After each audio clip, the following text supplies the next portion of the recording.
अच्छा, मैं आपसे एक छोटा सा सवाल करूं। ये बताओ कि जिंदगी के लिए आज लोग जितना परेशान हैं, क्या इतनी परेशानी की जरूरत है? बोलो। क्या जिंदगी इतना परेशान होने के लिए मिली है? आज के आदमी को देखो, परेशान है। आप लोगों से मैं सवाल करूं, क्या ईश्वर ने जिंदगी इतना परेशान होने के लिए दिया है? अच्छा, कुत्ता इतना परेशान नहीं है, गधा इतना परेशान नहीं है, सुअर इतना परेशान नहीं है, चिड़िया इतना परेशान नहीं है, पशु पक्षी इतना परेशान नहीं है जितना परेशान मनुष्य है। जबकि मनुष्य के पास बुद्धि है। जिंदगी इतनी परेशानी के लिए तो ईश्वर ने नहीं दी। पता नहीं आप इतने परेशान क्यों रहते हैं। अब देखो ना, विदुर जी और विदुरानी जंगल में रहते हैं, घास की कुटिया बना ली, दोनों पति पत्नी हैं, जंगल के कंद मूल फल खा लिया, भगवान का भजन कर रहे हैं, कोई दिक्कत नहीं है। पहले की रहनी देखिए कैसी थी। पहले के लोगों का जीवन 100-100 साल का होता था, 150-150 साल तक जीते थे लोग। और आज तुम वीआईपी जिंदगी जी रहे हो, फिर भी 70 में ही मर जा रहे हो। 70 के ऊपर जाना मतलब आप लोगों का एक चुनौती बन गई है। बीमारी से भरा है शरीर आपका, जब कितनी सुविधाओं में आप रहते हैं। पहले के लोग तो बिल्कुल विहंग जंगल में रहते थे। बोलो हाँ। आपने अपनी उम्र कम कर ली चिंता कर करके, टेंशन ले लेके। सारी जिंदगी व्यक्ति की कहां गुजर जाती है? हाय हाय हाय हाय करने में। विदुर जी और विदुरानी कहां हैं? जंगल में। क्या कर रहे हैं दोनों पति पत्नी जंगल में? बोले भगवान का चिंतन कर रहे हैं। इतना चिंतन किया विदुर और विदुरानी ने, इतना चिंतन किया कि वो घास की कुटिया पर रहने वाले विदुरानी को और विदुर जी को भगवान के पास नहीं जाना पड़ा, भगवान स्वयं विदुरानी के घर पहुंच गए। ये देख, इस तरह का चिंतन। जब भगवान हस्तिनापुर आए, श्री कृष्ण दुर्योधन के यहां शांति का प्रस्ताव लेकर के 5 गांव दे दो पांडवों को, तब भगवान का दर्शन करने बड़ी दूर दूर से लोग आए। भगवान तो भगवान थे ना, कृष्ण को देखने के लिए बहुत लोग आए। जब भगवान हस्तिनापुर आए ना, तो हस्तिनापुर के क्षेत्र में खबर पहुंची कि कृष्ण द्वारिका से आ रहे हैं। तो भगवान के बारे में सुन रखा था लोगों ने, तो गांव गांव के स्त्री पुरुष दौड़ पड़े कि चलो भैया, हम भी कृष्ण को एक बार देख लेंगे, क्योंकि भगवान तो भगवान थे, बड़े सुंदर थे, नाम श्याम सुंदर था। और बहुत लोग, पहले के लोग ये जान नहीं पाए कि ये भगवान है, पर आकर्षण तो था ही कि बड़े बड़े काम करते। उनका नाम था कि उन्होंने बचपन में गोवर्धन उठा लिया 1 उंगली से। भगवान का भी नाम तो था ही, पर कुछ लोग उन्हें भगवान मान गए कि ये ईश्वर है, पर कुछ लोग उन्हें ईश्वर नहीं मान पाए। उनको लगा जैसे हम मनुष्य हैं ऐसे ये भी मनुष्य हैं। कृष्ण के समय पर भी लोगों ने कृष्ण को, कुछ लोगों ने तो कृष्ण को भगवान मान लिया, पर कुछ लोगों ने अज्ञानवश कृष्ण को मनुष्य ही माना। जैसे उनमें शकुनी, दुर्योधन। दुर्योधन थोड़ी कृष्ण को भगवान मानता था। दुर्योधन कृष्ण को क्या मानता था? बोलो। मनुष्य, हमारी तुम्हारी तरह, सामान्य। तो गांव के लोग आए भगवान का दर्शन करने, बड़ी भीड़ लगी। भगवान रथ पर आए थे हस्तिनापुर, तो जब आए तो सबका अभिनंदन वंदन करते रहे। सब लोग भगवान की तरफ, कोई पुष्प फेंक रहा, कोई हाथ जोड़ के कृष्ण कन्हैया लाल की जय कर रहा। उसी भीड़ में विदुरानी विदुर जी से बोली, सुनो जी, कन्हैया आने वाले हैं। अच्छा, उस समय विदुर और विदुरानी को दुर्योधन ने अपने राजमहलों से निकाल रखा था। विदुर जी का अब हस्तिनापुर में प्रवेश निषेध था कि आप हस्तिनापुर में प्रवेश नहीं कर सकते। जबकि दुर्योधन के सगे चाचा हैं। दुर्योधन के सगे कौन है ये? चाचा, विदुर जी सगे चाचा। लेकिन इसने, दुर्योधन ने, इतना दुष्ट है ये बालक कि इसने अपने चाचा को घर से निकाल दिया और चाची को, चाची मतलब विदुरानी, चाचा चाची को निकाल दिया। चलो, क्यों निकाल दिया? क्योंकि विदुर जी दुर्योधन को समझाया करते कि बेटा तू जिस रास्ते पर चल रहा है वो गलत है। समझाते विदुर जी कि दुर्योधन तू जिस दोस्ती यारी में पड़ गया है वो गलत है। तू अपने भाइयों से लड़ाई मोल ले रहा है, अपने भाइयों से लड़के क्या पाएगा? तू अपनी भाभी के कपड़े उतार के क्या पाएगा? बहुत विरोध किया विदुर जी ने दुर्योधन का। जब दुर्योधन का विरोध उसके सगे चाचा ने किया, उसके गलत काम का, तो दुर्योधन ने क्या किया? विदुर जी से कह दिया, सुनो चाचा, अब एक पल तुम यहां मत रहना, हट जाओ यहां से, चलो। निकाल दिया महलों से। और तब निकाला जब सामने धृतराष्ट्र बैठे रहे। धृतराष्ट्र कौन है विदुर जी के? बड़े भैया, बड़े भाई बैठे हैं सामने, राजा धृतराष्ट्र, और छोटे भाई का हो रहा है अपमान। क्या धृतराष्ट्र को बोलना नहीं चाहिए कि दुर्योधन तू चाचा से ऐसे क्यों बोल रहा है? चाचा सही कह रहे हैं, तेरे भले के लिए कह रहे हैं, सुधर जा। पर विदुर जी को ही निकाल दिया। आज यही तो स्थिति है, अच्छे लोगों को निकाल बाहर कर दिया जाता है और बुरे लोगों की फौज हो जाती है इकट्ठी। दुर्योधन ने अपने चाटुकार लोगों को पास में रख लिया और जो उसका आईना था, दर्पण था, उसे बाहर कर दिया। आज के लड़कों की भी हालत यही है जो उस समय के दुर्योधन की हालत थी। आज का भी चाचा समझाए, माँ बाप समझाएं, तो आज के बच्चे कहाँ सुनते हैं। आज के लड़का लड़कियों ने अपनी एक दोस्ती यारी की टीम अलग बना रखी है कि हम इनकी सुनेंगे और चाचा की, ताऊ की, माँ की, बाप की, गुरु की, किसी की नहीं सुनेंगे। जैसे दुर्योधन किसी की सुनता ही नहीं था, एक नंबर का नालायक, किसी की नहीं सुनता, ना चाचा की सुनता, ना पितामह की सुनता, ना गुरु द्रोणाचार्य की सुनता। सबने समझाया इसको कि तू पांडवों की संपत्ति ना हड़प, ना हड़प, तू गलत कर रहा है, तू गलत ना कर, ना कर। एक ना सुना। जब जुआ का खेल हुआ तब भी कुछ लोगों ने विरोध किया, पितामह ने विरोध किया, गुरु द्रोणाचार्य ने बोला ये गलत है, जुआ ना खेलो, पर ना सुना। क्यों नहीं सुना? क्योंकि धृतराष्ट्र दुर्योधन के सपोर्ट में थे और धृतराष्ट्र है राजा। जब राजा ही सपोर्ट में है तो बाकी लोग कर क्या सकते हैं। विदुरानी बोली कि चलो कन्हैया आ रहे हैं। जब कन्हैया आ रहे हैं तो विदुर जी बोले कि सुनो, अपना तो हस्तिनापुर जाना मना है, दुर्योधन ने मना किया है कि अब राजमहलों में आप घुस मत जाइएगा। तो विदुरानी बोली हम राजमहलों में नहीं जाएंगे, जहां सब लोग सड़क में खड़े होके दर्शन कर रहे होंगे कन्हैया का, हम भी खड़े हो जाएंगे। तो विदुर जी बोले कि इस भीड़ में पता नहीं अपन कन्हैया को देख पाए, भगवान को देख पाए, ना देख पाए, बहुत भीड़ होगी, तुम बूढ़ी हो, गिर जाओगी, लग जाएगा, तुम देख ना पाओगी, बहुत भीड़ है वहां पर। तब विदुरानी बोली सुनो, मैं नहीं देख पाऊंगी तो क्या हुआ, चलो ना एक बार, कम से कम कन्हैया तो हमें देख लेंगे। हम नहीं देख पाएंगे कोई बात नहीं, वो तो हमें देख लेंगे। और चली विदुरानी, विदुर जी चले, दोनों बुढ़ा बुढ़ी थे, बूढ़े हो गए थे लगभग। विदुरानी चले, चल के उस भीड़ में, भीड़ का हिस्सा बन के खड़े हैं।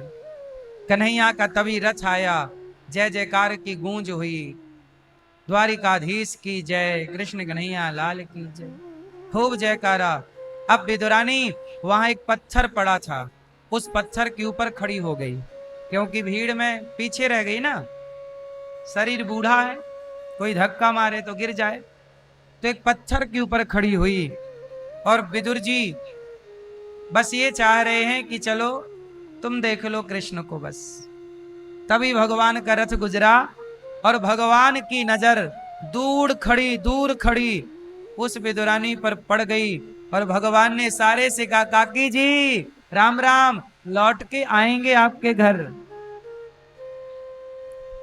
अब विदुरानी को तो इशारा समझ में आ गया। अब विदुरानी तो प्रसन्न हो गई। इतने में रथ चला गया। पल भर की बात थी।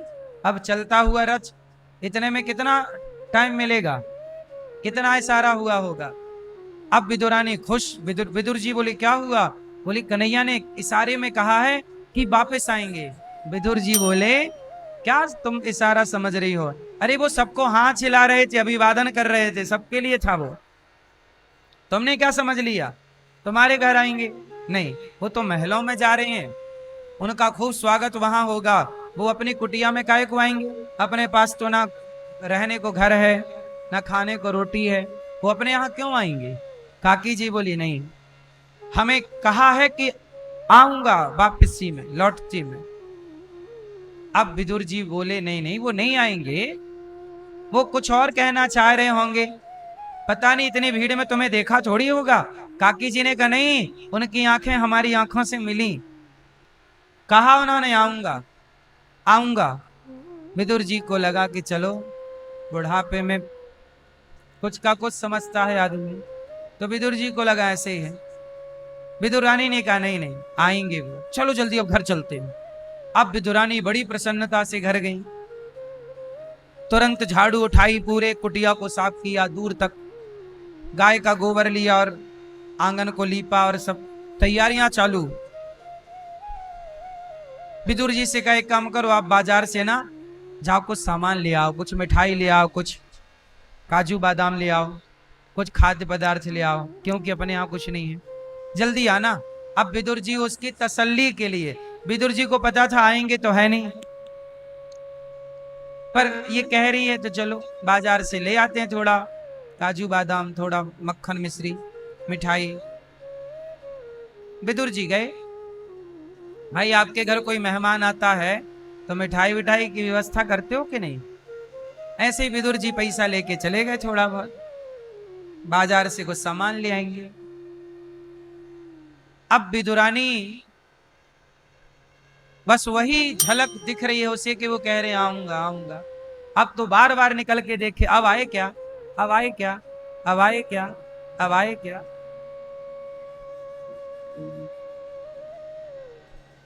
कोई नजर नहीं आया। विदुरानी को लगा शायद सही कह रहे हैं पति देवता कि वो कुछ और कहना चाहते थे, मैंने कुछ और ही समझ लिया, मैंने समझ लिया कि वो आएंगे, पर कोई बात नहीं, आएंगे तो इंतजार में। अब विदुरानी आंगन को गाय के गोबर से लीपकर एक चटाई ढूंढने लगी कि मेरे पास एक चटाई तक नहीं है, आएंगे कन्हैया तो बिठाऊंगी कहां? तो केले का पत्ता तोड़ के ले आई। केले का पत्ता बड़ा होता है ना, बोले पत्ता बिछा दूंगी। सोचिए विदुरानी की स्थिति ऐसी थी कि जब उसके घर में भगवान पहुंचे तो बिछाने को चटाई नहीं थी, दरी नहीं थी, चादर नहीं थी, कैसे वो गुजारा करते रहे होंगे। लेकिन उस परिस्थिति में भी भगवान का चिंतन कैसे किया कि जगत के पालनहार घर पहुंच रहे हैं। विदुरानी ने जंगल की थोड़ी भतुआ लगा था, भतुआ उखाड़ा और साग बघार दी। बघार क्या दिया, पानी में डाल दी और पकाने लग गई कि कन्हैया आएंगे कुछ मांगेंगे तो क्या खिलाऊंगी? तो साग सूखी, ना उसमें नमक ना मिर्ची ना मसाला, साग उबाल के खाती थी। वो साग पकाने लग गई। अब फिर इंतजार है, अब आए क्या, अब आए क्या। और यहां भगवान द्वारिकाधीश दुर्योधन के यहां से 56 भोग परोसा दुर्योधन ने, कन्हैया माता गांधारी ने आपके लिए बनाया है,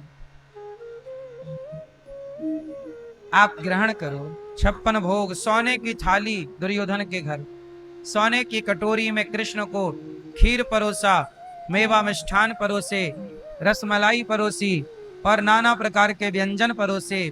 पर भगवान ने कहा, दुर्योधन भूख नहीं है।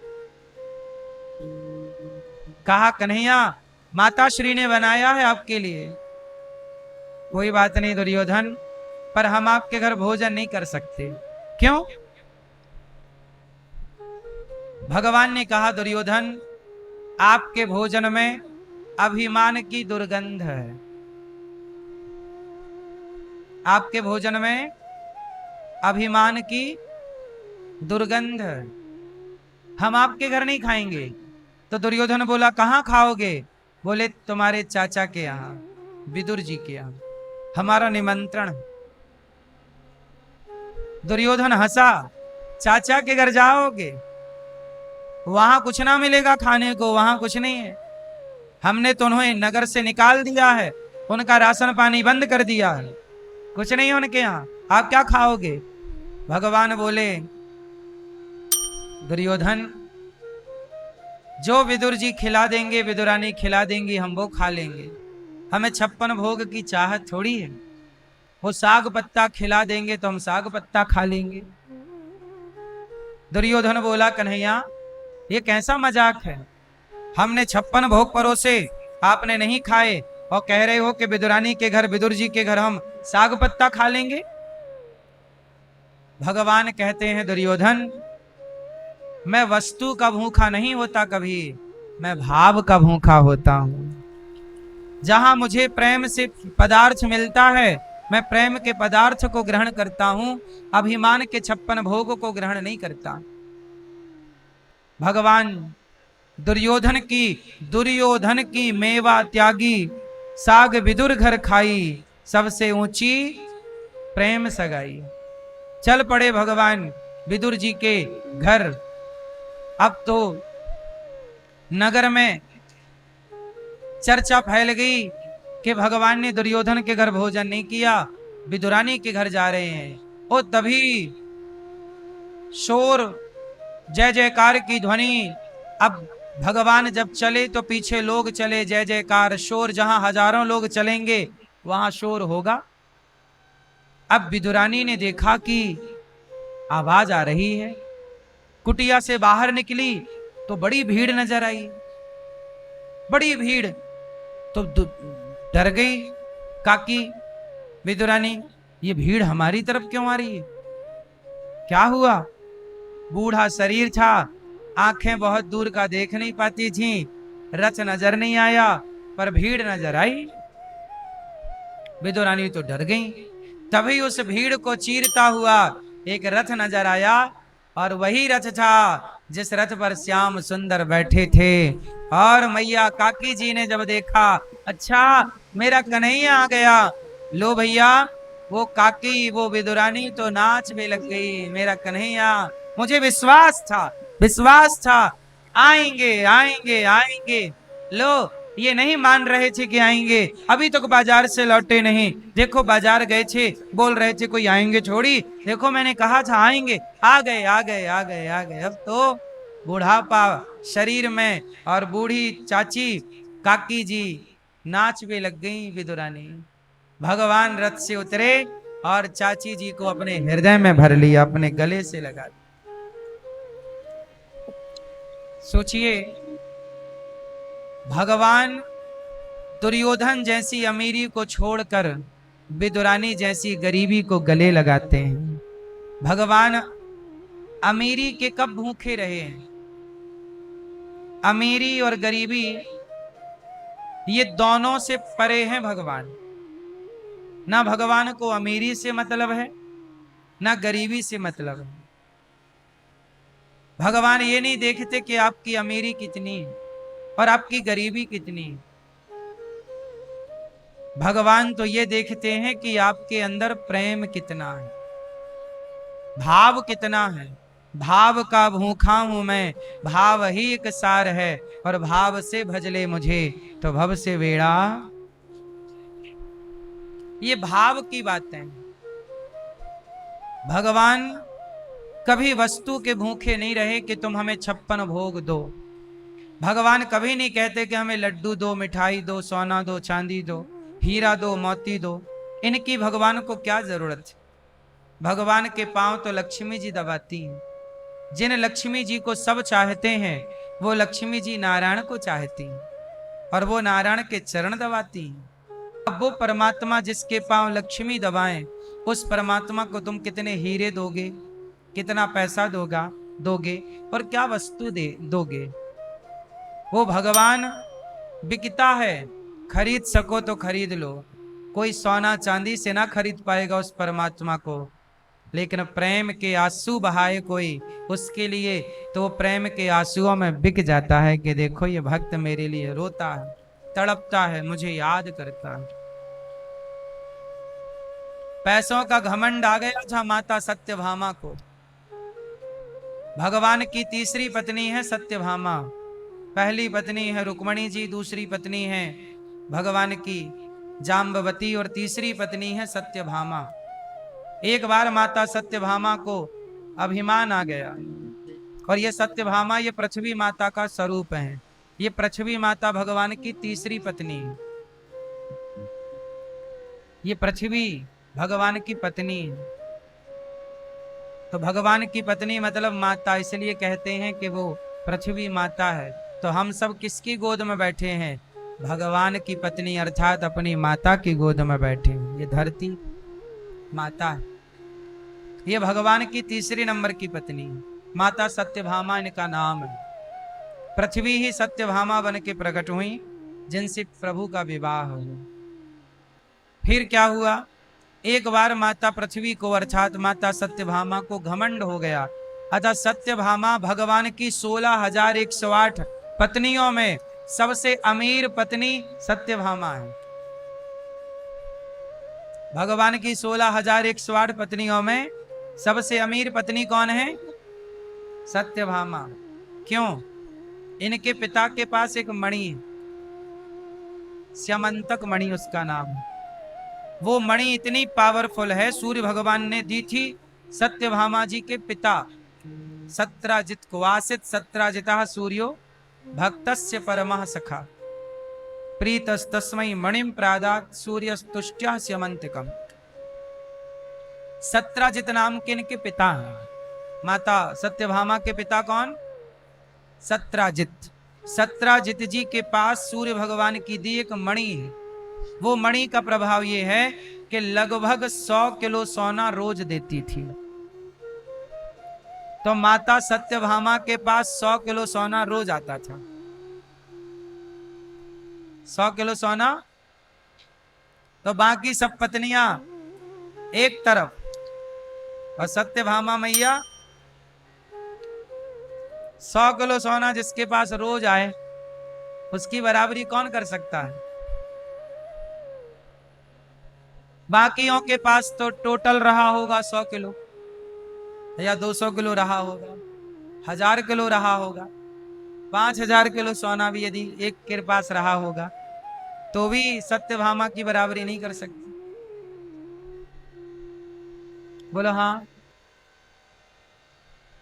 इनके पास अथाह सोना था। इनके पिता ने मणि ही दे दी कि मेरी बेटी के ब्याह में मैं मणि ही देता हूं, मेरी बेटी को कोई दिक्कत ना हो। 100 किलो सोना। अब इसलिए सत्यभामा भगवान को नचाती रहती थी, यहां आओ कि नहीं आओ। भगवान क्या है सुनो, हमें वो स्वर्ग का कल्प वृक्ष चाहिए। अब बड़े लोगों की डिमांड भी बढ़ी, इसलिए ज्यादा बड़े घर की लुगाई मत ले आइएगा।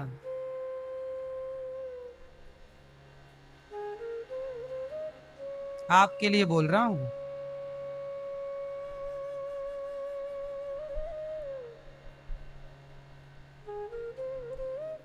क्योंकि बड़े घर के लोगों के बड़े चोचले हैं। शास्त्र कहते हैं कि विवाह बराबरी के लोगों से करना चाहिए। विवाह कहां करना चाहिए? बराबरी। जिस हैसियत के लड़के हैं उसी हैसियत की लगभग लड़की हो, जिस हैसियत की लड़की है लगभग उसी हैसियत का लड़का हो। अब जैसे लड़का तो है बिल्कुल गरीब और लड़की आ जाए पैसे वाली, तो वो पति की तरह व्यवहार करेगी कि नौकर की तरह?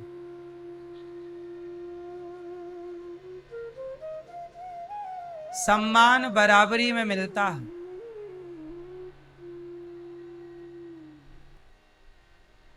ट्रंप जो है,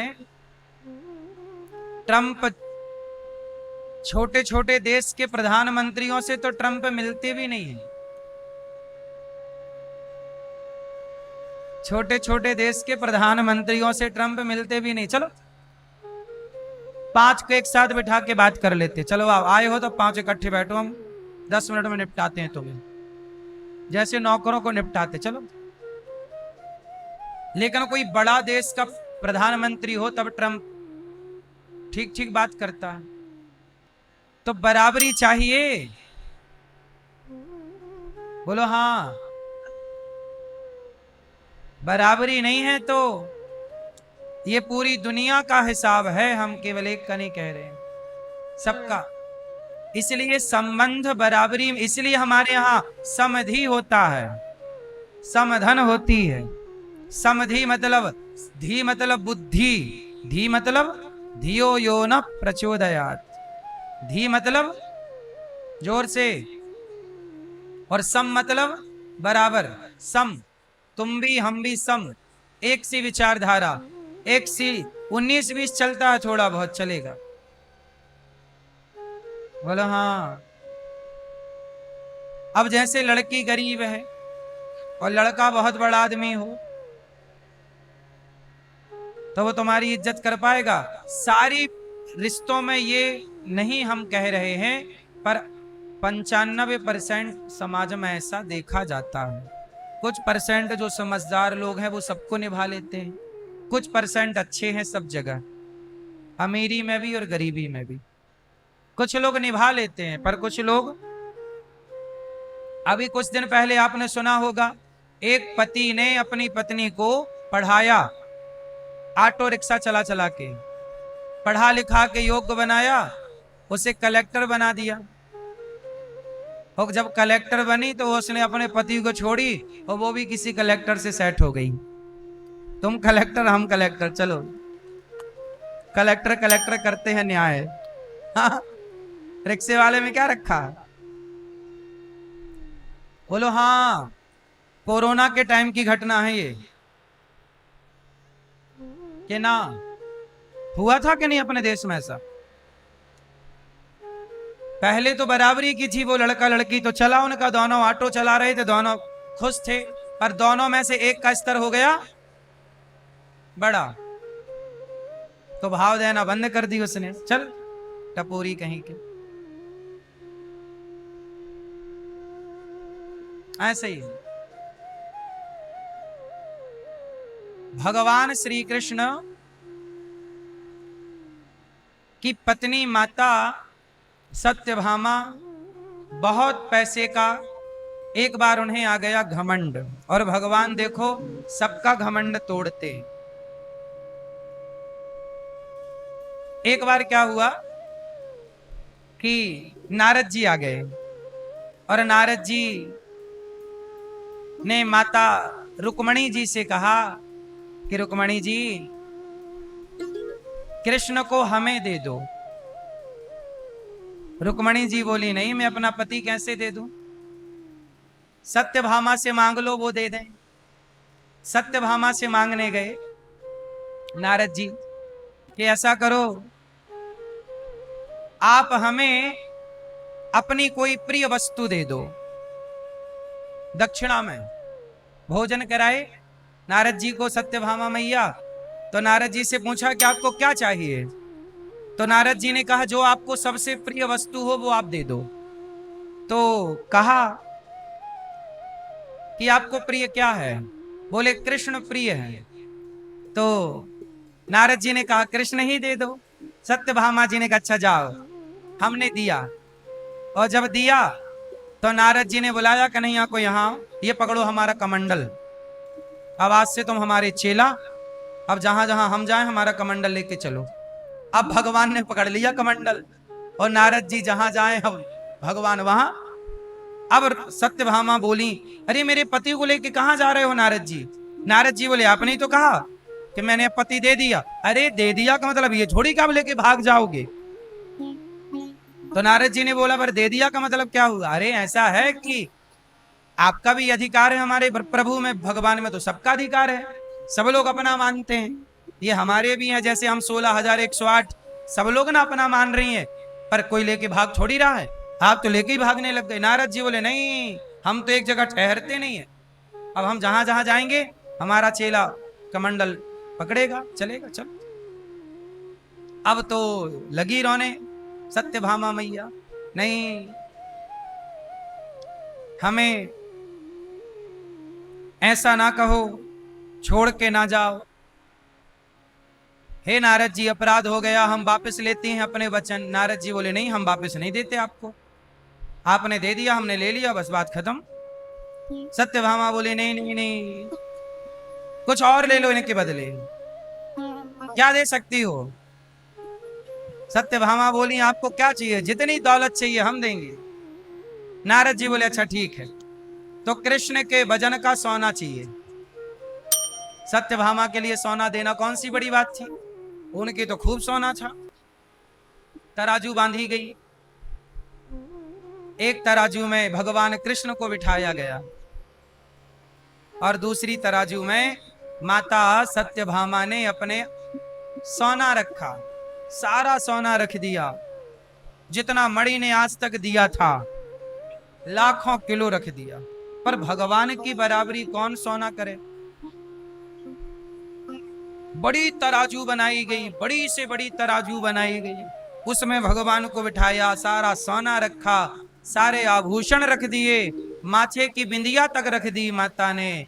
जब फिर भी ना तुले, नारद जी बोले, अब हम कृष्ण को लेकर चले। तब चरणों में गिर पड़ी, रुक्मणी मां से कहा सत्यभामा मैया ने, मां हे देवी आप मेरी रक्षा करिए, मेरा सुहाग कैसे बचेगा, मेरे सुहाग की रक्षा कीजिए। तब रुक्मणी मैया ने कहा, ये लो तुलसी का पत्ता, और ये तुलसी का पत्ता ले लो और प्रभु से प्रार्थना करो कि प्रभु मैं आपकी दासी हूं, मैं कोई धन की मालकिन नहीं हूं। अभी तक आप धन की मालकिन हो, अभी तक आपने दासी भाव स्वीकार नहीं किया, प्रभु की शरण में आप गई नहीं, प्रभु को आप पदार्थ से खरीदना चाहती हो, भगवान को आप सोना चांदी से तौलना चाहती हो, वो किसी सोने चांदी से तुलने वाले नहीं, पर प्रेम में बिक जाते हैं। ये तुलसी के पत्ते से तुल सकते हैं भगवान, पर करोड़ों की संपदा से नहीं तुल सकते भगवान। रुक्मणी मां ने पत्ता दिया, सत्यभामा मां ने पत्ता लिया और तराजू के दूसरे पलड़े पर जैसे ही पत्ता प्रेम से रखा कि हे प्रभु इस दासी को स्वीकार करो, अभी तक मैंने सोना चढ़ाया है, अब तुलसी के भाव से मैं अपने आप को समर्पित कर रही हूं आपके चरणों में। और जब खुद को चढ़ा दिया तो भगवान तुल गए, सोना भगवान का पलड़ा उठ गया और सोने का पलड़ा नीचे हो गया, और इसी के साथ मां सत्यभामा मैया का अभिमान टूट गया। कहने का तात्पर्य ये है, फिर बाद में नारद जी ने कोई सोना वोना लेने तो आए नहीं थे, केवल माता का अभिमान मिटाने के लिए ये पूरी लीला रची गई थी। तब से तुलादान स्टार्ट हो गया कि लोग अपने बच्चों के तुलादान करते हैं, पत्नी का, पति का, सबको अपना तुलादान करना चाहिए। अपने वजन का चारा, भूसा, गुड़, खली, चोकर वजन का तौल के और गैया को खिलाने से सारा दोष नष्ट हो जाता है जीवन का। तुलादान की भी महिमा है। तो भगवान किसके भूखे हैं? प्रेम के, वो भाव के, भगवान कोई घमंड से कहे जी मैंने कर लिया, नहीं। पैसा कितना है आपके पास, उस पैसे से ना मिलेंगे, लेकिन पत्रम पुष्पम फलम तोयम यो में भक्त्या प्रयच्छति। यदि प्रेम से वो पत्ता भी चढ़ा दिया जाए प्रभु को, तो भगवान उसमें भी बिक जाते हैं, कोई खरीदने वाला तो हो। ऐसे ही विदुरानी ने जब बुलाया तो दुर्योधन की 56 भोग को त्याग कर विदुरानी के घर भगवान आए, काकी जी को गले लगाया। भगवान ने कहा काकी जी आपका दर्शन करने को कहा था, आपके दर्शन की बड़ी प्यास थी, आ गया। अब लो, भगवान को बिठा रही है पर बिठाने के लिए कुछ मिला नहीं, तो भगवान को उसी पत्तल पे बिठा दिया, पत्ते पे भगवान बैठ गए। कुछ भक्त कहते हैं चौकी मिल गई तो उसका एक पांव टूटा था, भाव में जल्दीबाजी में उल्टी चौकी रख दी, कहीं मिल गई होगी, तो उल्टी चौकी में ही वो पत्ता बिछा दिया और भगवान को बिठाया, भगवान बैठ गए। कहा काकी जी बड़ी भूख लगी है, कुछ खाने को मिलेगा? हाँ हाँ हाँ हाँ मिलेगा मिलेगा। रसोई गई तो वहां साग पक रही थी, भतुए की थाली पे निकाली, साग पक चुकी थी, थाली में निकाली साग परोसी, काकी जी परोस रही हैं, विदुरानी जी साग परोस के ले गई, पर डर इस बात का है कि इसमें तो कोई स्वाद नहीं है, ये तो 56 भोग खाने वाले पता नहीं खाएंगे कि नहीं। तो फिर खड़ी हो गई ठिठक के।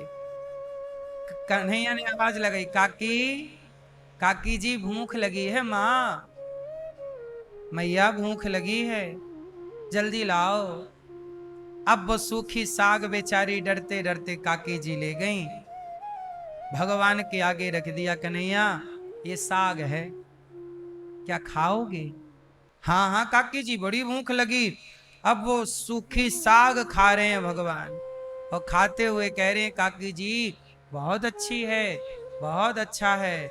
काकी जी को संतुष्टि ना मिली, साग खा के भगवान को खिला के काकी जी को लगा हे भगवान कितना बड़ा पाप कर दिया मैंने, ये तो 56 भोग खाने मेरे पास तो कुछ नहीं, इसमें नमक तक नहीं, जरा सा घी होता तो एक छौंका ही मार देती, पर कुछ भी तो नहीं है।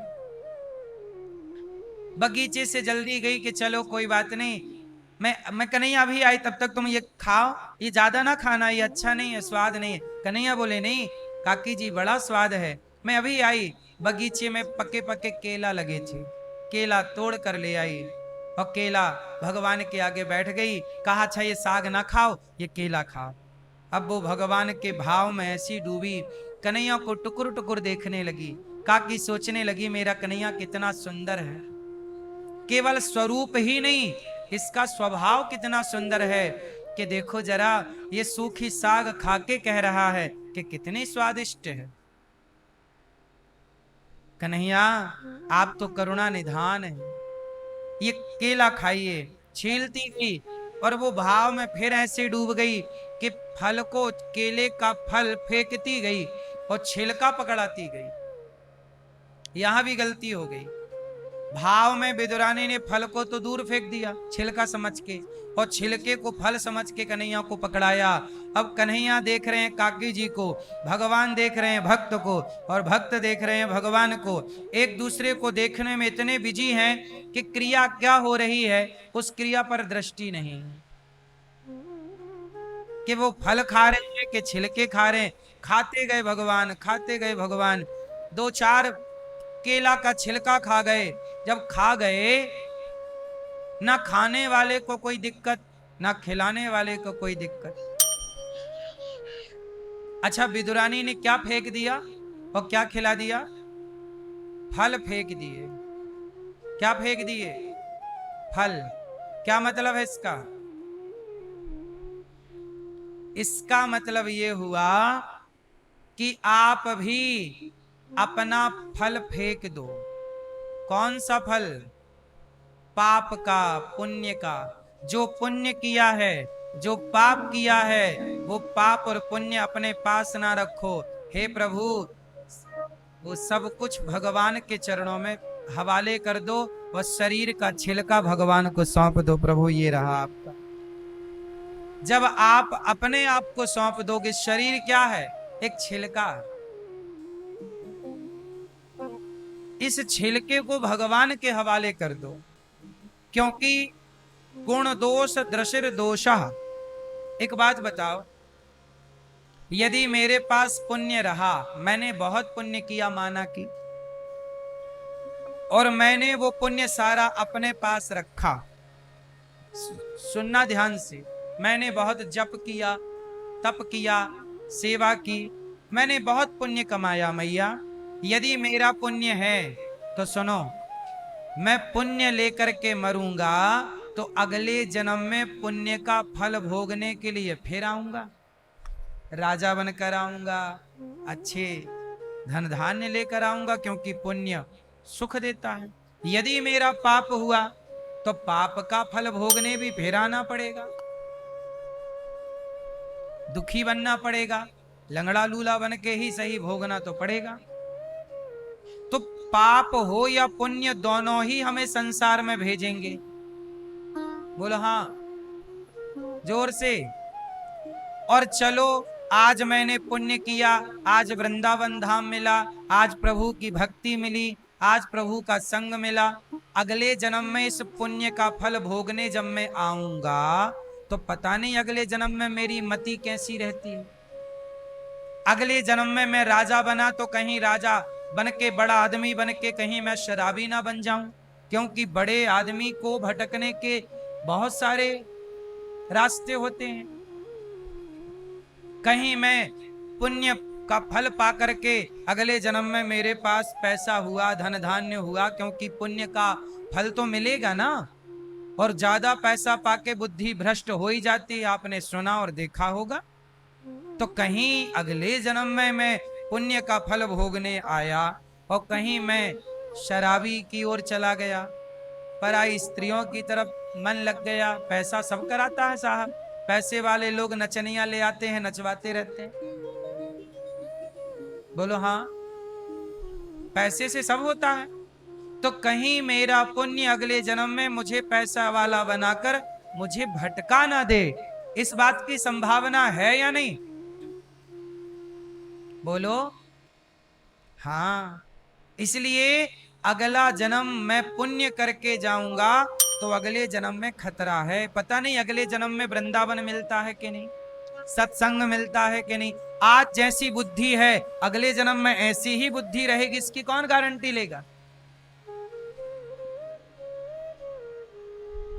संभावना इस बुद्धि की नहीं है कि अगले जन्म में कैसी बुद्धि मिले।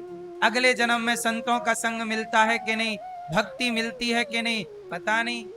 इसलिए हमारा पुण्य भी हमें बंधन में डालेगा और हमारा पाप भी बंधन में डालेगा। इसलिए एक काम करो, जो भी पाप पुण्य आज तक हुए हैं वो सब के सब भगवान के हवाले। प्रभु सब आपका, त्वदीयं वस्तु गोविंद तुभ्यमेव समर्पयेत्। हे प्रभु सब कुछ आपका। इसलिए बड़े ज्ञानी जन ना पाप रखते हैं, ना पाप करने से डरो, पाप करने से बचो, और जो पुण्य करो वो भी अपने पास ना रखो। सब कुछ हे प्रभु आपके चरणों में। जो भी मैंने भागवत सुन के पुण्य करके जो भी मैंने पुण्य कमाया, हे भगवान श्रीमन नारायण, वो सब का सब आपके श्री चरणों में यह दास समर्पित करता, उसे आप स्वीकार करिए, उस पुण्य को आप स्वीकार करिए। भगवान को क्या चढ़ाइए? पुण्य। क्या चढ़ाइए? पुण्य। पुण्य चढ़ाइए। फिर क्या होगा? जब सारे पुण्य आप भगवान को चढ़ा देंगे, सारे पाप आप भगवान को चढ़ा देंगे, तो जब आपकी मृत्यु होगी तो फिर आपको ये 84 के चक्कर में नहीं आना पड़ेगा। क्योंकि आना तो तब पड़ेगा, आते वो लोग हैं या तो पाप हो या पुण्य हो। संसार में आने के लिए दो कारण चाहिए। यदि आपके पाप हैं तो आप संसार में आओगे, या आपके पुण्य हैं तो संसार में आओगे। पर जब आपके पाप पुण्य दोनों भगवान को अर्पण हो जाएंगे तो आप मोक्ष के अधिकारी हो जाओगे, भगवत धाम के अधिकारी हो जाओगे। फिर आपको मृत्यु लोक में हिचकोले नहीं खाना पड़ेगा। फिरत सदा माया कर प्रेरा, काल कर्म स्वभाव गुण घेरा, ये 84 के पुनरपि जननम पुनरपि मरणम पुनरपि जननी जठरे शयनम, ये जो जन्म और मृत्यु का चक्र है, इससे बचना चाहते हो तो ऐसा करो, सब कुछ भगवान को सौंप दो, फिर आप बचोगे। यदि जरा भी पाप रहा, भरत जैसे ज्ञानी जब मरे तो उनके मन में मृग की कामना रह गई। भरत जी जब मरे, कौन? जड़ भरत जी। कौन मरा? जड़ भरत जी जब मरे तो जड़ भरत जी के मन में कामना कि मेरे बाद मेरे मृग का क्या होगा। मृग से आसक्ति कर ली, मोह कर लिया। एक भरत जी नाम के राजा थे, उन्होंने सब छोड़ा और गंडकी नदी के तट पर गए, भजन किया, उनका मन एक मृग में लग गया। जैसे आप लोग कुत्ता रख लेते हो तो कुत्ते में मन लग जाता, मेरा कुत्ता, मेरा डॉगी, मेरा शेरू, ऐसे ही उनका मन लग गया, मेरा मृग, मेरा मृग, मेरा मृग। अब मृग मृग करते मर गए, हो गए टैं। जब मरे तो यमराज जी ने कहा कि आपके मन में मृग की कामना थी, इसलिए आपको ही मृग बन के जाना पड़ेगा। आपको क्या बन के आना पड़ेगा? आपको क्या बनना पड़ेगा? अंत्ययामति सागति। आप जैसे ज्ञानी को भी मृग बनना पड़ेगा, क्योंकि आपके अंदर मृग की कामना। इसलिए कहता हूं, मरते समय मैया कोई कामना ना कर लेना, अभी से अपनी कामनाओं को मारना शुरू कर दो। कोई कामना है, 4 थप्पड़ मारो कामना को, ले आ गई कहीं की। कोई इच्छा ना रह जाए, एक ही इच्छा रह जाए, एक ही कामना रह जाए। कौन सी इच्छा? कौन सी इच्छा? हाँ कन्हैया तुम्हें एक नजर देखना, भगवान को देखने की कामना रह जाए, और कोई कामना। यदि आपकी सारी कामनाएं समाप्त हो गई, प्रभु को पाने की एक कामना, एक इच्छा रह गई, मैं लिख कर देता हूं, आपका कल्याण होकर रहेगा, उद्धार होकर रहेगा। और आपके अंदर कामनाएं जिंदा हैं तो आपको फिर आना पड़ेगा, लिख लो। 84 का चक्कर तुम्हारा पीछा ना छोड़ेगा। इस जन्म में तो चलो वृंदावन मिल गया, धाम मिल गया, संत मिल गए, भारत देश मिल गया। अगले जन्म में पता नहीं कहां तुम जन्म लोगे, क्या बनोगे, किस नाली का कीड़ा बनते हो, या किस जगह जाके क्या काम करते हो। पैसा पाके तुम ना जाने क्या क्या करने लग जाओ, शराबी बन जाओगे, स्त्री पुरुष के गामी बन जाओगे, और इसी दलदल में पड़े पड़े फिर मर जाओगे। फिर ये 84 का चक्कर तुम्हारे सामने मुंह फाड़े खड़ा हो जाएगा। मोक्ष का दरवाजा ये मनुष्य का शरीर है, साधन धाम मोक्ष कर द्वारा। ये शरीर क्या है? मोक्ष का शरीर, मानव शरीर क्या है? जोर से मैया, ये मानव शरीर क्या है मेरी माँ? मोक्ष का द्वार।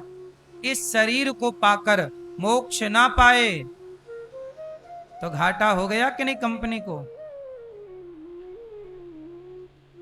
बोलो हाँ। ए बहन बैठ जाओ, मेरी बहना, खड़े होके मोबाइल चलाने से अच्छा आप चलाओ बैठ के बिंदास, पीछे के लोगों को अच्छा लगेगा। ए भैया खड़े होके वीडियो बना रहे हो, बैठ के बना लो प्रभु।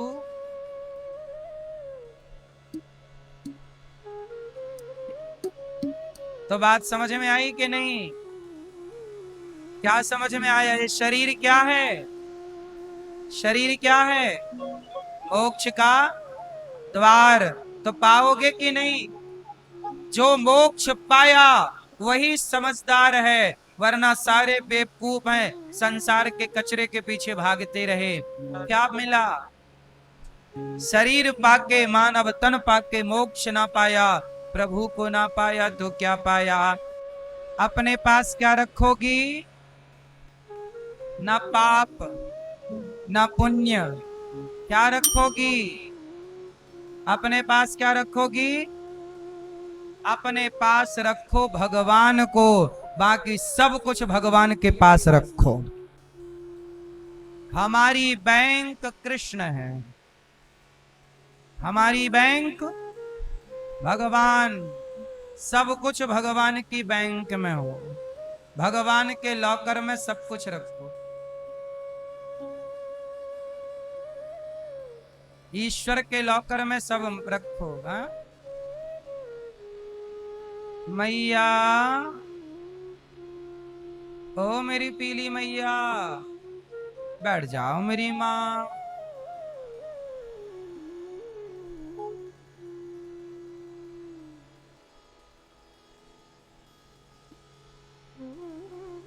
तो सब कुछ कहाँ रखेंगे?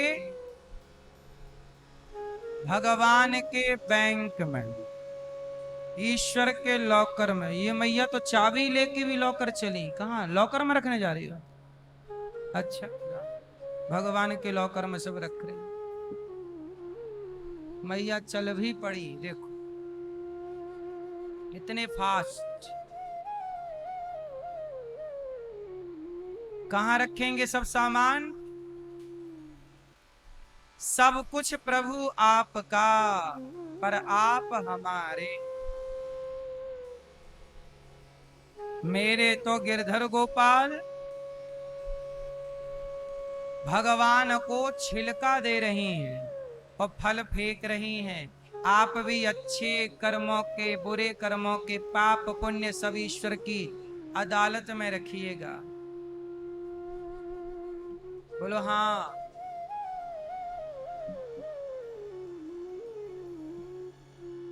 आप भी ध्यान से समझिएगा इन विषयों को, अपने पास रखेंगे। इसलिए ये दास जो भी पुण्य करता है, जो भी पाप होते, प्रभु गलती हो गई, अपराध है, मैंने यदि कोई पाप किया है तो उसे मैं भोगने को तैयार हूं, पर जो भी पुण्य है वो आपके चरणों में। और पाप जो है यहीं इसी जन्म में सब भोग लें, अगले जन्म के, अगले बार पाप पुण्य के चक्कर में अगला जन्म ना लेना पड़े। अगला जन्म लें तो पाप और पुण्य के कारण नहीं, भगवान किसी कार्य के लिए भेजें तो जरूर आने को तैयार है। प्रभु आप अपना दास बना के भेजो, हम आएंगे, 100 बार आने को तैयार है संसार में, पर जगत के बनकर नहीं, जगत के कारण नहीं, जगन्नाथ के कारण। हम बार बार संसार में आए, काम करें, कथा सुने सुनाएं, भक्ति करें कराएं, लेकिन पाप पुण्य के कारण ना आना पड़े। तुलसीदास जी आए तो पाप पुण्य के कारण नहीं, भगवान की कृपा के कारण आए। रामचरितमानस को प्रकट करना था के चले गए। मीराबाई आई तो पाप पुण्य के कारण नहीं, भगवत इच्छा से आई, प्रचार करके भक्ति का चली गई। ये लोग मुक्त हैं, आए भगवान का कार्य किया, चले गए। सूरदास जी, कबीरदास जी, रैदास जी, रसखान जी, ये सब कोई पाप पुण्य के कारण नहीं आए, ये केवल आए, भक्ति का प्रचार किया, काम किया। नरसिंह जी आए, प्रचार किया, चले। ऐसे ही हम भी आए, भगवान के दास बन करके आए, पाप पुण्य लेकर ना आए। ना पाप भला, सुनो मेरी माँ, ना पाप भला ना पुण्य भला, दोनों ही बंधन है। बोलो हाँ। समझदार लोग पाप पुण्य को अच्छा नहीं समझते। पुण्य भी कोई अच्छी चीज थोड़ी है, इसलिए पुण्य करो, पर तुरंत का तुरंत भगवान के चरणों में अर्पण। प्रभु आप, जो पुण्य हुआ वो आपका, हम नहीं रखेंगे उसे, ईश्वर रखेंगे। यही तो हुआ। एक कथा सुनी कि नहीं आप लोगों ने इसी पुण्य की? पार्वती जी की एक कथा है, मैंने बचपन में सुनी थी ये कथा, बहुत छोटा था उस समय, तब सुनी थी, तब की अभी तक याद है। कहो तो सुना दूं। हमारे गांव में इसी सावन के महीने में साधु लोग आए थे, उन्होंने सुनाई थी ये कथा। हम उस समय छोटे बच्चे थे, सब बैठे थे तो हम भी बैठ गए, वो सुना रहे थे, हम सुन रहे थे। अब किसको याद है हमें नहीं पता, पर हमें याद है। सुनो।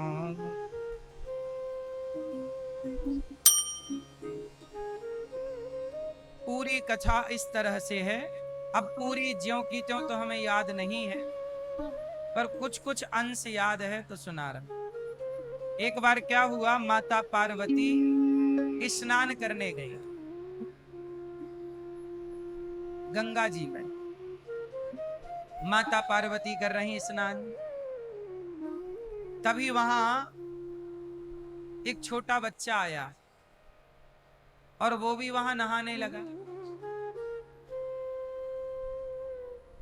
ये बात तब की है जब माता पार्वती का विवाह नहीं हुआ था।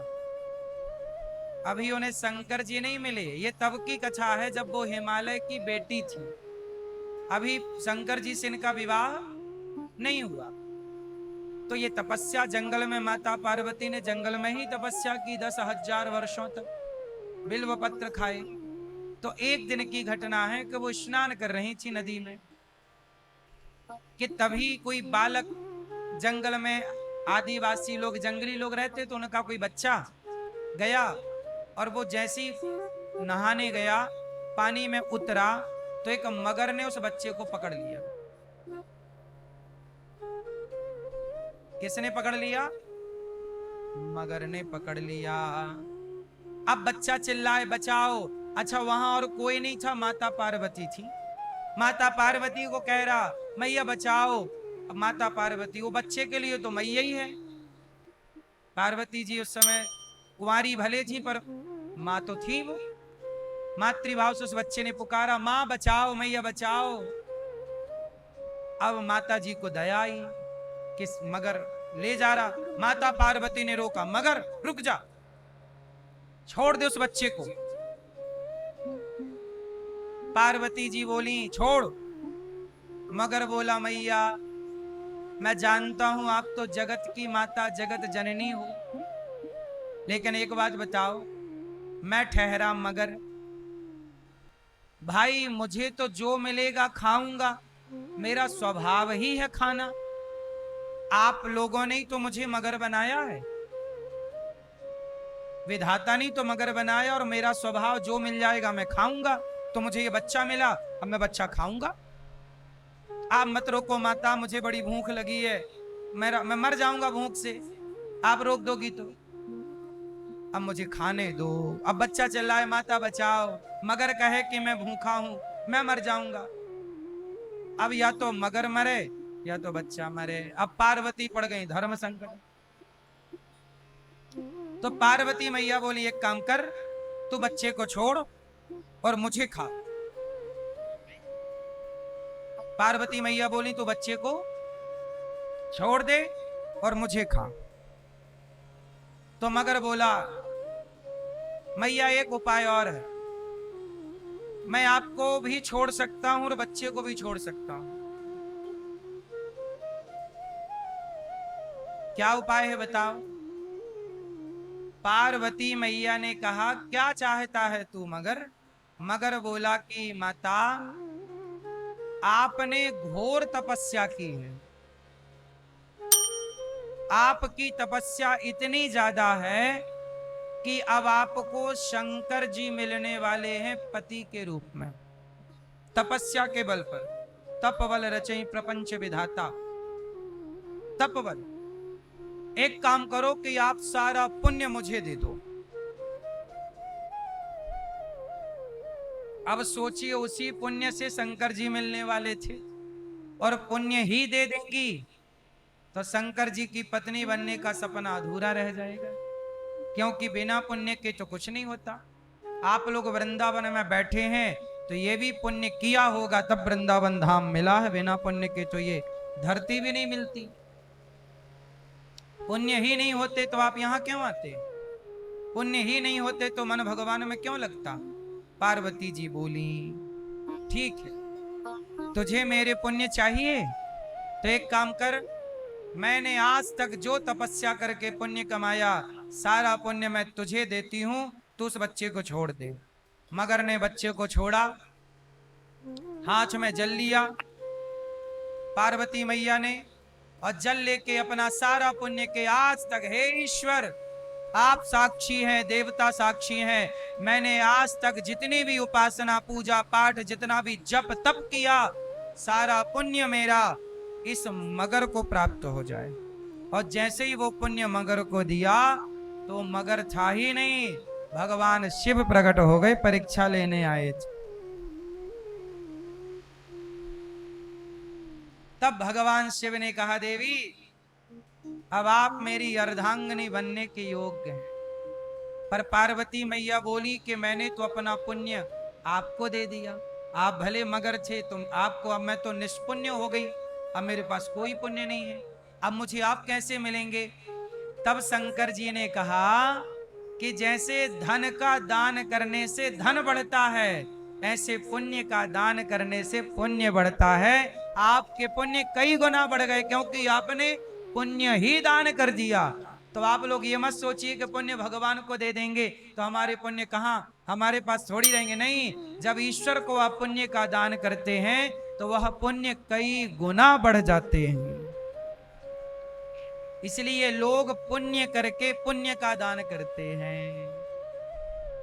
जो जप करेंगे, हे प्रभु, जो जप किया, श्रीमन्नारायण श्रीमन्नारायण श्रीमन्नारायण श्रीमन्नारायण, खूब जप किया, और जप के बाद जो भी पुण्य हुआ, हे प्रभु सारा आपके चरणों में समर्पित दे दो, तुरंत पुण्य। अब आपने एक माला जपा, वो पुण्य कमाया, माना की, तो वो पुण्य भगवान को दिया, तुरंत वो पुण्य कई गुना बढ़ गया।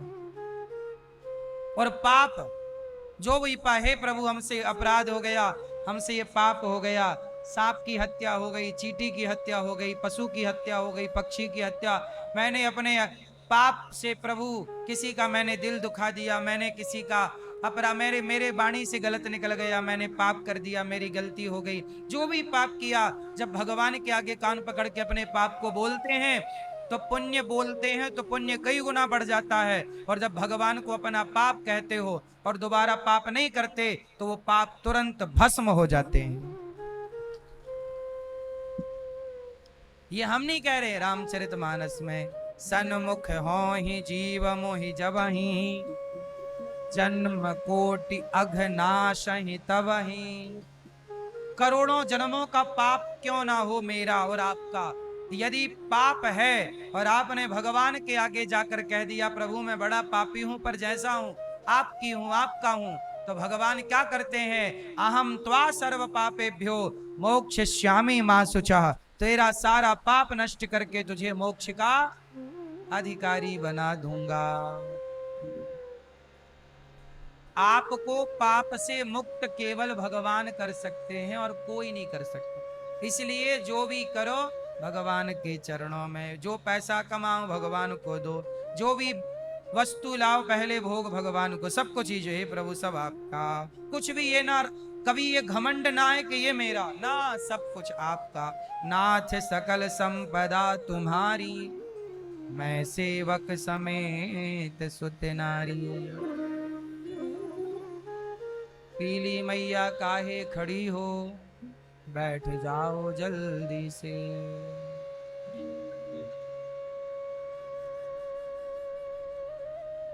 पंचायती मैया,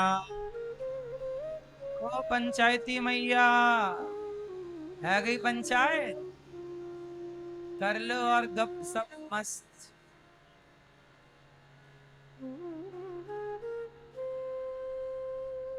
तो विदुर जी के घर भगवान गए, छिलके खा रहे हैं, तब तक विदुर जी आए और विदुर जी ने देखा छिलके खा रहे, अरे देवी क्या किया, भगवान को आपने छिलके खवा दिए। 56 भोग परोसने लगे, लो प्रभु ये खाओ ये खाओ ये खाओ। जब 56 भोग परोसे गए तो भगवान ने खाते हुए कहा, काका जी जो स्वाद मुझे उन छिलकों में आया वो आपके 56 भोग में नहीं। पता नहीं हमारा कौन सा गुण भगवान को अच्छा लग जाए, इसलिए अच्छे काम करते रहिए, भगवान को रिझाते रहिए, भगवान का स्मरण करते रहिए, उन्हें आपका कोई ना कोई गुण अच्छा लगेगा जरूर। विदुर जी पर कृपा हुई, जब भगवान लीला पूरी करके गए तो भगवान ने जाते वक्त भी विदुर जी को याद किया। इतना प्यार करते भगवान विदुर और विदुरानी से। तो विदुर जी मैत्रेय जी के पास गए और कहा, सारी दुनिया सुख के लिए कार्य करती है, सुखाय कर्माणि करोति लोक। विदुर जी ने मैत्रेय जी से कहा, संसार में दुख क्यों मिलता है प्रभु, और भगवान के अवतार के हेतु कारण क्या है। तब मैत्रेय जी ने कहा, विदुर जी, ये संसार का नाम दुखालय है, यहां जो आया है उसे दुख उठाना ही पड़ेगा। क्यों मैया? बिना दुख उठाए आपको यहां कुछ नहीं मिलता।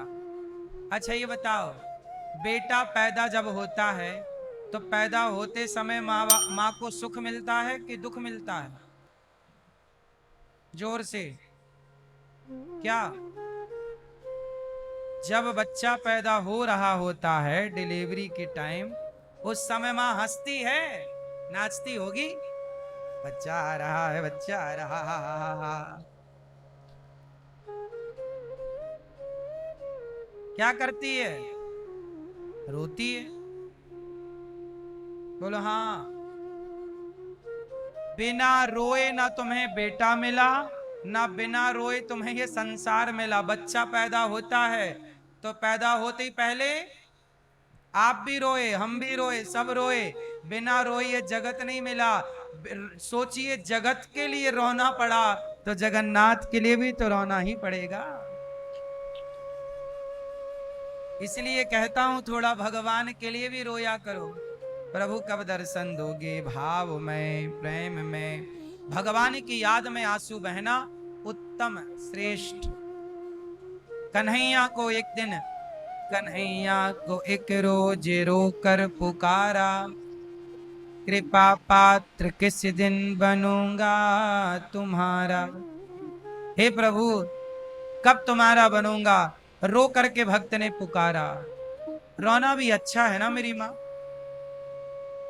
बिना रोए ना तुम्हें बेटा मिला, ना संसार में जन्म मिला। संसार के हर पद पदार्थ के लिए रोना पड़ता। शादी हुई, पति मिला, तो पति को पाने के लिए भी माँ बाप को छोड़ने का रोना था। बिना छोड़े तो तुम्हें पति नहीं मिला। जब बिना छोड़े पति नहीं मिला तो फिर काम क्रोध लोभ बुराइयों को छोड़े बिना, झूठ कपट को छोड़े बिना भगवान कैसे मिल जाएंगे? कुछ छोड़ोगे तब तो कुछ पाओगे, कुछ छोड़ोगे नहीं तो कुछ क्या पाओगे। जो विवाह के बाद अपने माँ बाप को नहीं छोड़ पाती लड़कियां, वो अपने घर को बिगाड़ लेती हैं। बोलो हाँ। इसलिए विवाह के बाद माँ बाप को छोड़ के पति का होना पड़ता है। जो पूरी पति की हो गई उसका घर तो आबाद हो जाएगा, और जो माँ बाप को ना छोड़ पाई विवाह के बाद भी, उसका घर बर्बाद हो जाएगा।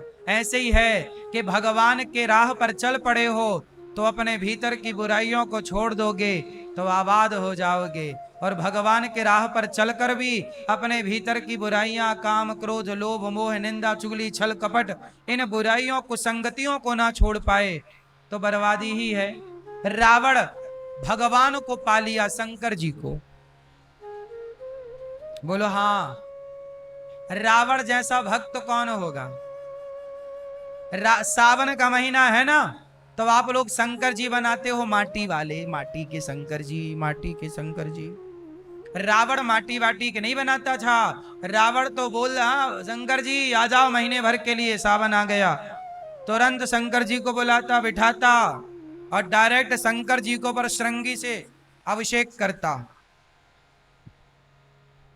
ऐसा था रावण। वो शंकर जी माटी के नहीं बनाता, सही के शंकर जी को लाता। बोलो हाँ। और शंकर जी आते, बैठकर अपना अभिषेक करवाते, और अभिषेक हो जाए, प्रणाम करे, कहे अब जाओ। ऐसा था रावण। भक्त तो था ही, शंकर जी भी मना नहीं कर पाते थे, क्योंकि जैसा था भक्त ही था। भगवान तो भक्तों के अधीन होते हैं ना।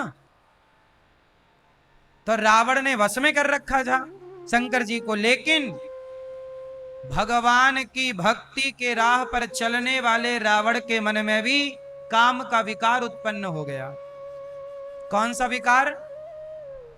काम का। वो दूसरे की नारियों को गलत दृष्टि से देखने लग गया, जबकि भक्त था, पर भक्त होकर भी पराई औरत को ताकने लग गया। सीता मैया को मौका मिला तो उठा के ले आया लंका में, बस खेल खत्म। आप भगवान की ओर जब चल पड़े हैं, तो जब पति की तरफ चल पड़ी हो तो पिता का त्याग कर देना धर्म। त्याग मतलब ऐसे नहीं कि सदा के लिए छोड़ दो, पर पति की बन जाओ और पति माँ बाप को ध्यान रखो, ख्याल रखो, ठीक है, पर दिन भर ना लगे रहो माँ बाप में। तो भगवान की राह पर जब चल ही पड़े हैं तो फिर काम से मन हटा लेता रावण। पराई औरत से तो हटा ही लेता, खुद की पत्नी थी, खुद की पत्नी के साथ रहता, क्या बुराई थी। पर जब भक्ति के राह पर चलकर भी मन जब काम की तरफ भागा तो सर्वनाश हो गया कि नहीं। उस भक्त का भी, उस भक्त रावण का भी कोई आदर नहीं करता, सब उसके पुतले जलाते हैं। जबकि वो इतना बड़ा भक्त था कि आज पूरी धरती में रावण के जितना भक्त कोई हो ही नहीं सकता। बोलो हाँ। पर भक्ति की राह पर चलकर भी उसने काम से हार गया। इसलिए कहता हूं, आप भक्ति की राह पर चलें, पर अपने मन को, अपनी इंद्रियों को कंट्रोल। क्योंकि आप भक्त हैं इसका मतलब ये नहीं कि तुम्हारे 100 गुनाह माफ हो जाएंगे। अवश्यमेव भोक्तव्यम। रावण को भोगना पड़ा तो हम क्या हैं? हम भक्ति की राह पर चल रहे हैं, इसका मतलब ये नहीं कि हम पराई स्त्रियों को गलत नजर से देखना शुरू कर दें। दृष्टि सबके लिए, शास्त्रों वाली दृष्टि सबको चाहिए। भक्ति के रास्ते पर चलो, भगवान के बनो। जैसे जैसे भगवान के बनते चलो, वैसे वैसे संसार से मन हटाते चलो। काम से, क्रोध से, लोभ से, जगत से मन हटता चले और जगन्नाथ में धीरे धीरे मन लगता चले। इसी से भला है। जगन्नाथ में मन लगा के भी जगत में मन लगा रहा तो ना घर के रहोगे ना मैया। इसको पूरा समझो। पूरा ये है कि देखो, इसलिए हमारे यहां 4 भागों में बंटवारा हुआ। हमारे यहां होता है ब्रह्मचर्य आश्रम, गृहस्थ, वानप्रस्थ और सन्यास। जब तक आपकी जवानी है, आपके बेटा बेटी छोटे हैं, तब आप ना भगवान से थोड़े से जुड़ जाओ बस।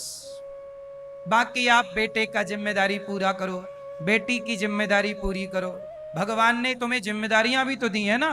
बेटे को पढ़ाओ लिखाओ, काबिल बनाओ, भगवान से भी जुड़े रहो, पर गृहस्थी के कर्तव्य करो। माँ बाप की सेवा करो, सास ससुर की सेवा करो, बच्चों को संस्कारवान बनाओ। लेकिन जब जब जब बेटा बेटी बड़े हो जाए, शादी ब्याह हो जाए, जब उनका घर बन जाए, बस जाए, सेल्फ डिपेंड बच्चे हो जाएं, आत्मनिर्भर हो जाएं, शादी ब्याह के बाद बच्चे कमाने लग गए, तब आप दोनों बुढ़ा बुढ़ी, तब आप दोनों फिर आधा नहीं, फिर पूरा मन भगवान के चरणों में समर्पित कर दो। पहले आधा मन लगाना। पहले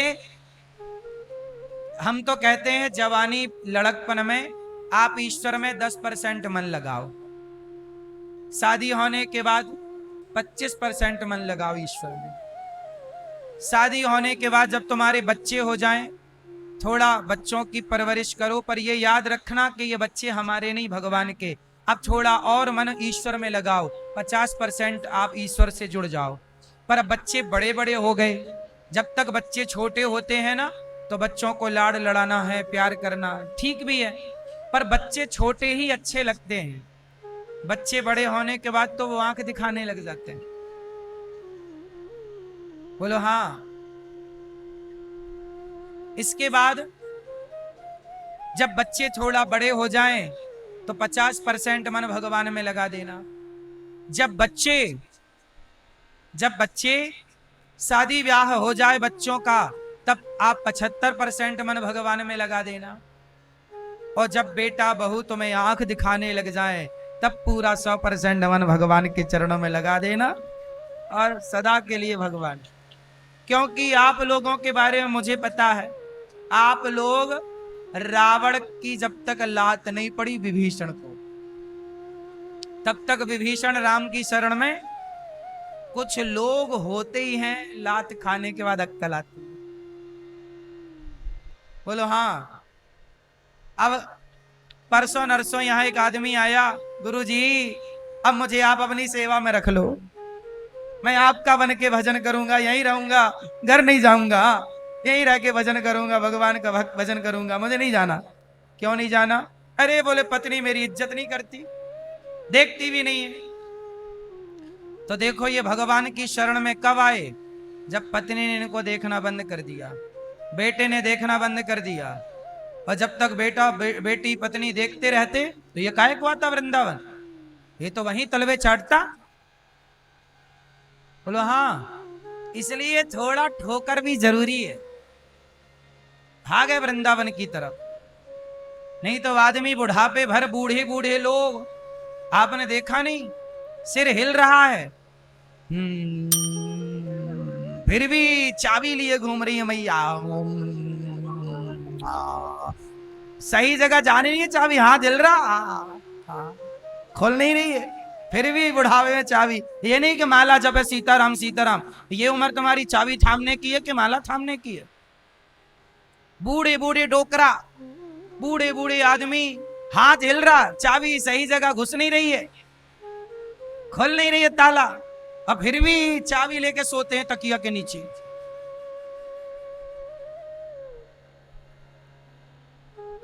अभी भी मन इनका बुढ़ापे में नहीं लग रहा है, और ये पता नहीं आजकल कब टपक जाए। बिल्कुल पके आम हो गए हैं, कभी भी गिर सकते हैं पेड़ से। बोलो हाँ। पका हुआ आम कभी भी ना टपक जाएगा। अब तो तुम्हारे बाल भी पक गए, सब बुढ़ापा मतलब पका हुआ फल। बोलो हाँ। अब आपका मन अब छोरा छोरी बेटा बेटी से हट जाए और पूरा 100 का 100% मन कहां चला जाए? यही आपके जीवन मरण का रहस्य है। जीवन जियो, जियो तो कर्तव्य पूरे करते रहो अच्छे, और मरो तो पूरे समर्पण भाव से भगवान के होकर के। प्राण जाए तो तब जाए। तो भगवान का चिंतन करते प्राण उत्तम है कि ऐसे जाए। भगवान नारायण की नाभि से कमल उत्पन्न हुआ, कमल में ब्रह्मा जी प्रकट हुए, और ब्रह्मा जी ने ये सृष्टि प्रारंभ की। ब्रह्मा जी के शरीर से संतों का, ऋषियों का जन्म हुआ, और बाद में मनु और शत्रुपा का प्राकट्य हुआ। ब्रह्मा जी के शरीर से एक अंग से मनु और एक अंग से शत्रुपा, वाम अंग से मनु और शत्रुपा, दाहिने भाग से मनु, वाम अंग से शत्रुपा।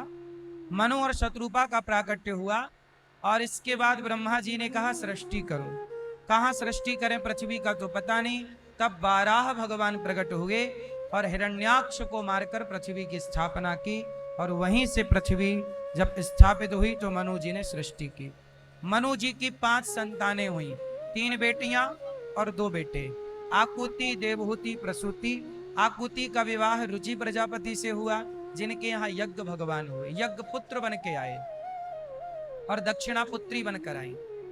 देवहूति का विवाह करदम जी से हुआ, करदम जी का विवाह माता देवहूति से हुआ, और देवहूति के 9 बेटियां हुई करदम जी के द्वारा। करदम देवहूति के 9 बेटियां हुई। 9 बेटियां ब्रह्मा जी के 9 मानस पुत्रों के संग, 9 पुत्रों के संग विवाही गई। कला का विवाह मरीचि से, अनसुईया का विवाह अत्रि से, श्रद्धा मैया का विवाह अंगिरा ऋषि से, हविर्भू का पुलस्त जी, गति का पुलह, ऐसे 9 बेटियों का विवाह कर दिया। अब वहां से करदम जी बोले देवी बेटी हो गई, आप मैंने अपना कर्तव्य पूरा किया, विवाह कर दिया, आज्ञा दो। देवहूति मां बोली कि मुझे पुत्र की कामना है। तब भगवान नारायण ही उनके पुत्र बन करके भगवान कपिल देव जी के रूप में प्रकट हुए। बोलिए कपिल देव भगवान की जय हो, जिन्होंने अपनी माता को सांख्य शास्त्र का उपदेश किया। ये सांख्य शास्त्र क्या है? सांख्य का ज्ञान बड़ा लंबा चौड़ा है, पर शॉर्ट में आप समझ लीजिए। सांख्य ये कहना चाहता है, कपिल भगवान माता देवहूति को ये समझाए कि माता अहम सर्वेषु भूतेषु भूतात्मा अवस्थितः सदा। माता, जो व्यक्ति केवल मंदिर में ईश्वर को देखता है या प्रतिमा में ईश्वर को देखता है, वो उच्च कोटि का भक्त नहीं है। तो भक्त कौन है? बोले जो सर्वत्र हर जीव में सब में ईश्वर का दर्शन करता है, वही श्रेष्ठ भक्त है। इसलिए सिय राम मय सब जग जानी, सर्वम खलविदम ब्रह्म। यही सिद्धांत सर्वोपरि है कि सब में ईश्वर को देखा जाए। भगवान को कहां देखा जाए? केवल मंदिर में, मूर्ति में? मूर्ति में तो देखा जाए, मंदिर में देखा जाए, पर माता में भी ईश्वर को देखा जाए, पिता में भी ईश्वर को देखा जाए, गौ माता में भी ईश्वर देखा जाए, कुत्ते में भी ईश्वर देखा जाए, सब में ईश्वर देखा जाए, स्त्री में, पुरुष में। अब बताओ आप लोग, क्या सब में ईश्वर को देखना संभव है? उत्तर दो, हां या ना। जोर से, जोर से। सब में ईश्वर देखा जाए तो फिर लोग कुत्ते की पूजा क्यों ना करें?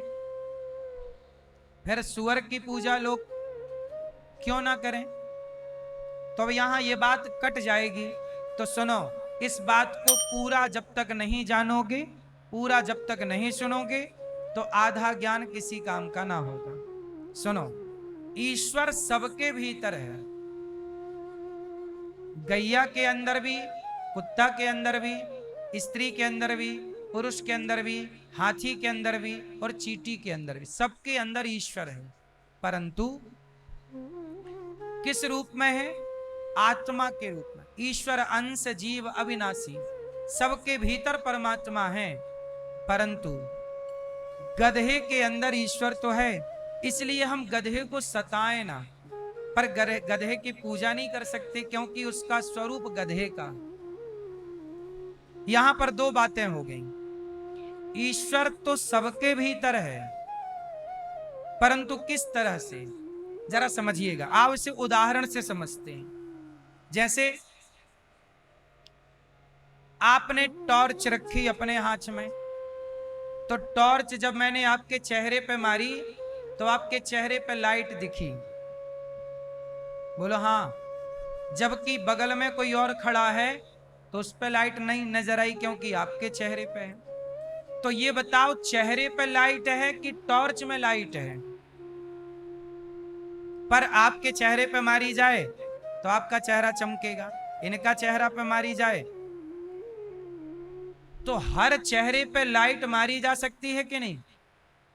चींटी के चेहरा हो या हाथी का चेहरा, स्त्री का हो या पुरुष का, गधे का हो या गैया का, एक ही टॉर्च से गधे को भी देखा जा सकता है और गैया को भी देखा जा सकता है। अब ये बताओ कि वो टॉर्च, वो प्रकाश, वो ज्योति टॉर्च के अंदर है या व्यक्ति विशेष के अंदर? टॉर्च के अंदर पावर। उसी तरह जब मेरे भीतर वो टॉर्च आएगी कि मैं अपने परमात्मा को सब में देखूंगा, तो जब मेरे भीतर ये भक्ति जागेगी, ऐसी भक्ति कि मैं जिसे देखूं वो ईश्वर का भाव में दिखाई। मैंने आपको देखा तो आपके अंदर परमात्मा नजर आए, मैंने इन्हें देखा तो मेरे इष्ट इनके अंदर नजर आए, मैंने कुत्ते को देखा तो मेरे इष्ट तो मुझे कुत्ते में भी नजर आए। जैसे नामदेव जी को कुत्ते में भी विठलनाथ जी नजर आए और श्रीनाथ जी को गधे में भी भगवान नजर आए। तो ये गधे में भगवान या कुत्ते में भगवान नहीं, वो तो आपके इतना प्रेम है भीतर कि आपकी दृष्टि में परमात्मा समा गए।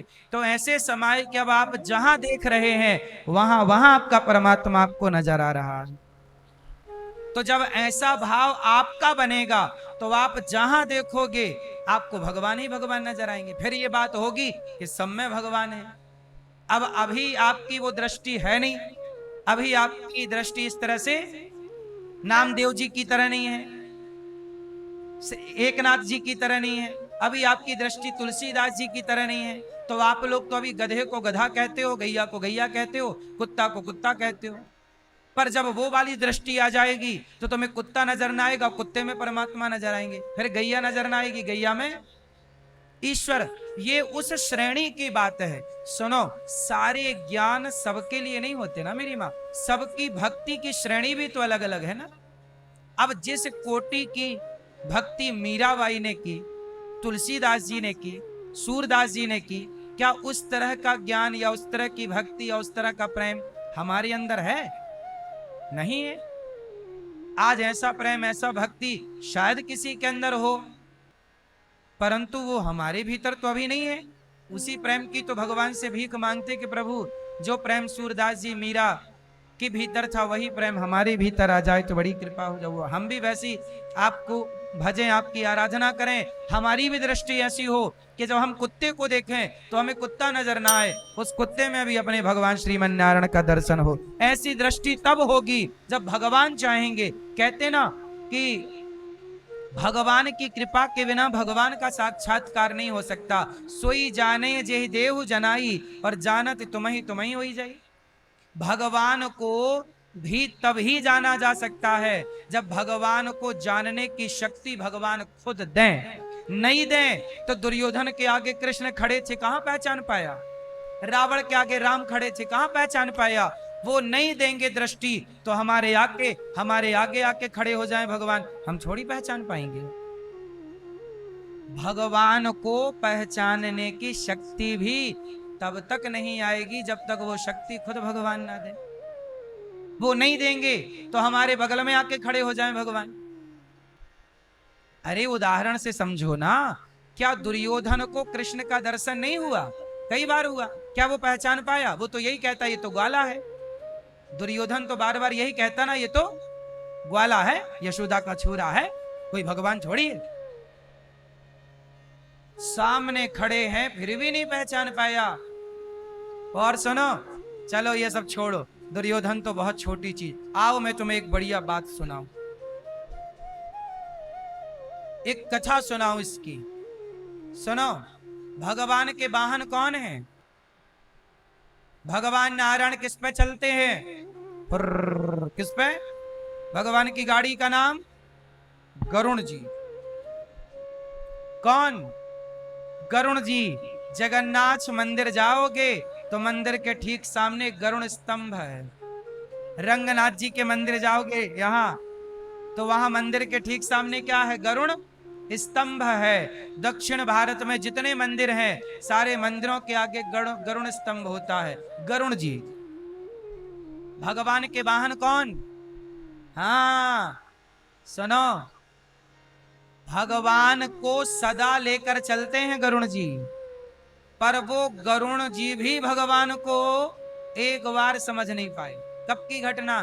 सुनो, अब सोचना, आपको ये बात मैं इसलिए बता रहा हूं कि जब गरुण जी का ये हाल है तो हम जैसे पापियों का क्या हाल होगा।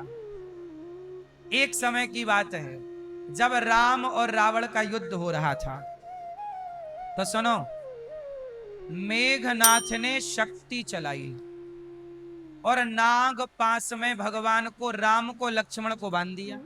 किसने बांध दिया? नाग पास में। नाग पास में नागों से लपेटवा दिया। नाग पास में राम लक्ष्मण को बांध दिया मेघनाथ ने। बोलो हाँ। अब राम लक्ष्मण क्या हो गए? बेहोश। युद्ध हो गया विराम। अब तो राम लक्ष्मण ही, अब सांप ऐसे डसे और ऐसे लिपटे कि हनुमान जी की ताकत काम ना आई, किसी की ताकत काम ना आई।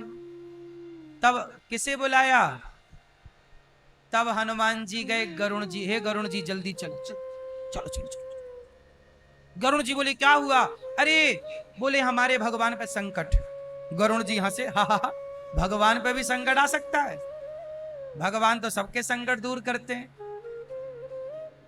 गरुण जी आए, गरुण जी ने ओ नागों को नौचा। गरुण जी और नाग की बड़ी दुश्मनी है, तो गरुण जी ने नागों को खा लिया।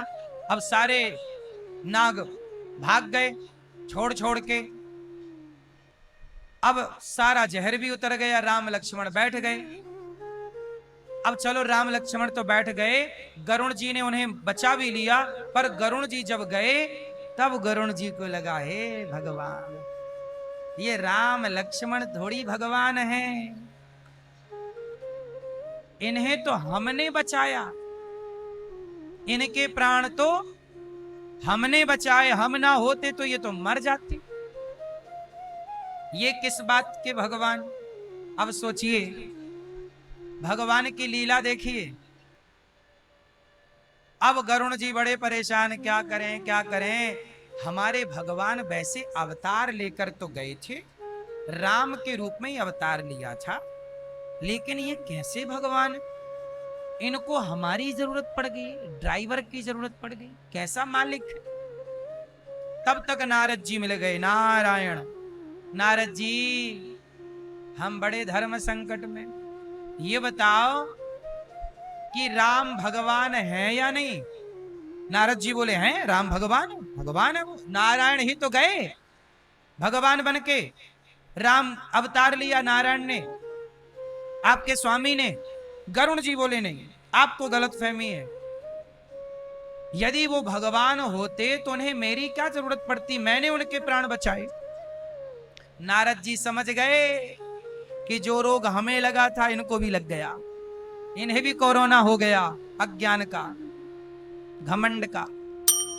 नारद जी को भी एक बार यही लगा कि ये काय बात के भगवान, मैंने तो काम को जीता, क्रोध को। तब नारद जी एक बार बंदर बन गए थे, कथा मैंने सुनाई। नारद जी भुक्त भोगी हैं, नारद जी समझ गए इनको भी हो गया अहंकार का कोरोना। नारद जी बोले दूर रहो इनसे, हमें भी ना हो जाए।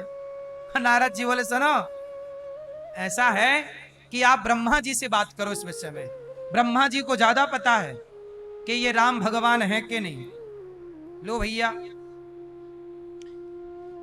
अब हुआ, ब्रह्मा जी के पास गए गरुण जी। गरुण जी, ब्रह्मा जी बोले आओ आओ आओ। गरुण जी क्या हुआ?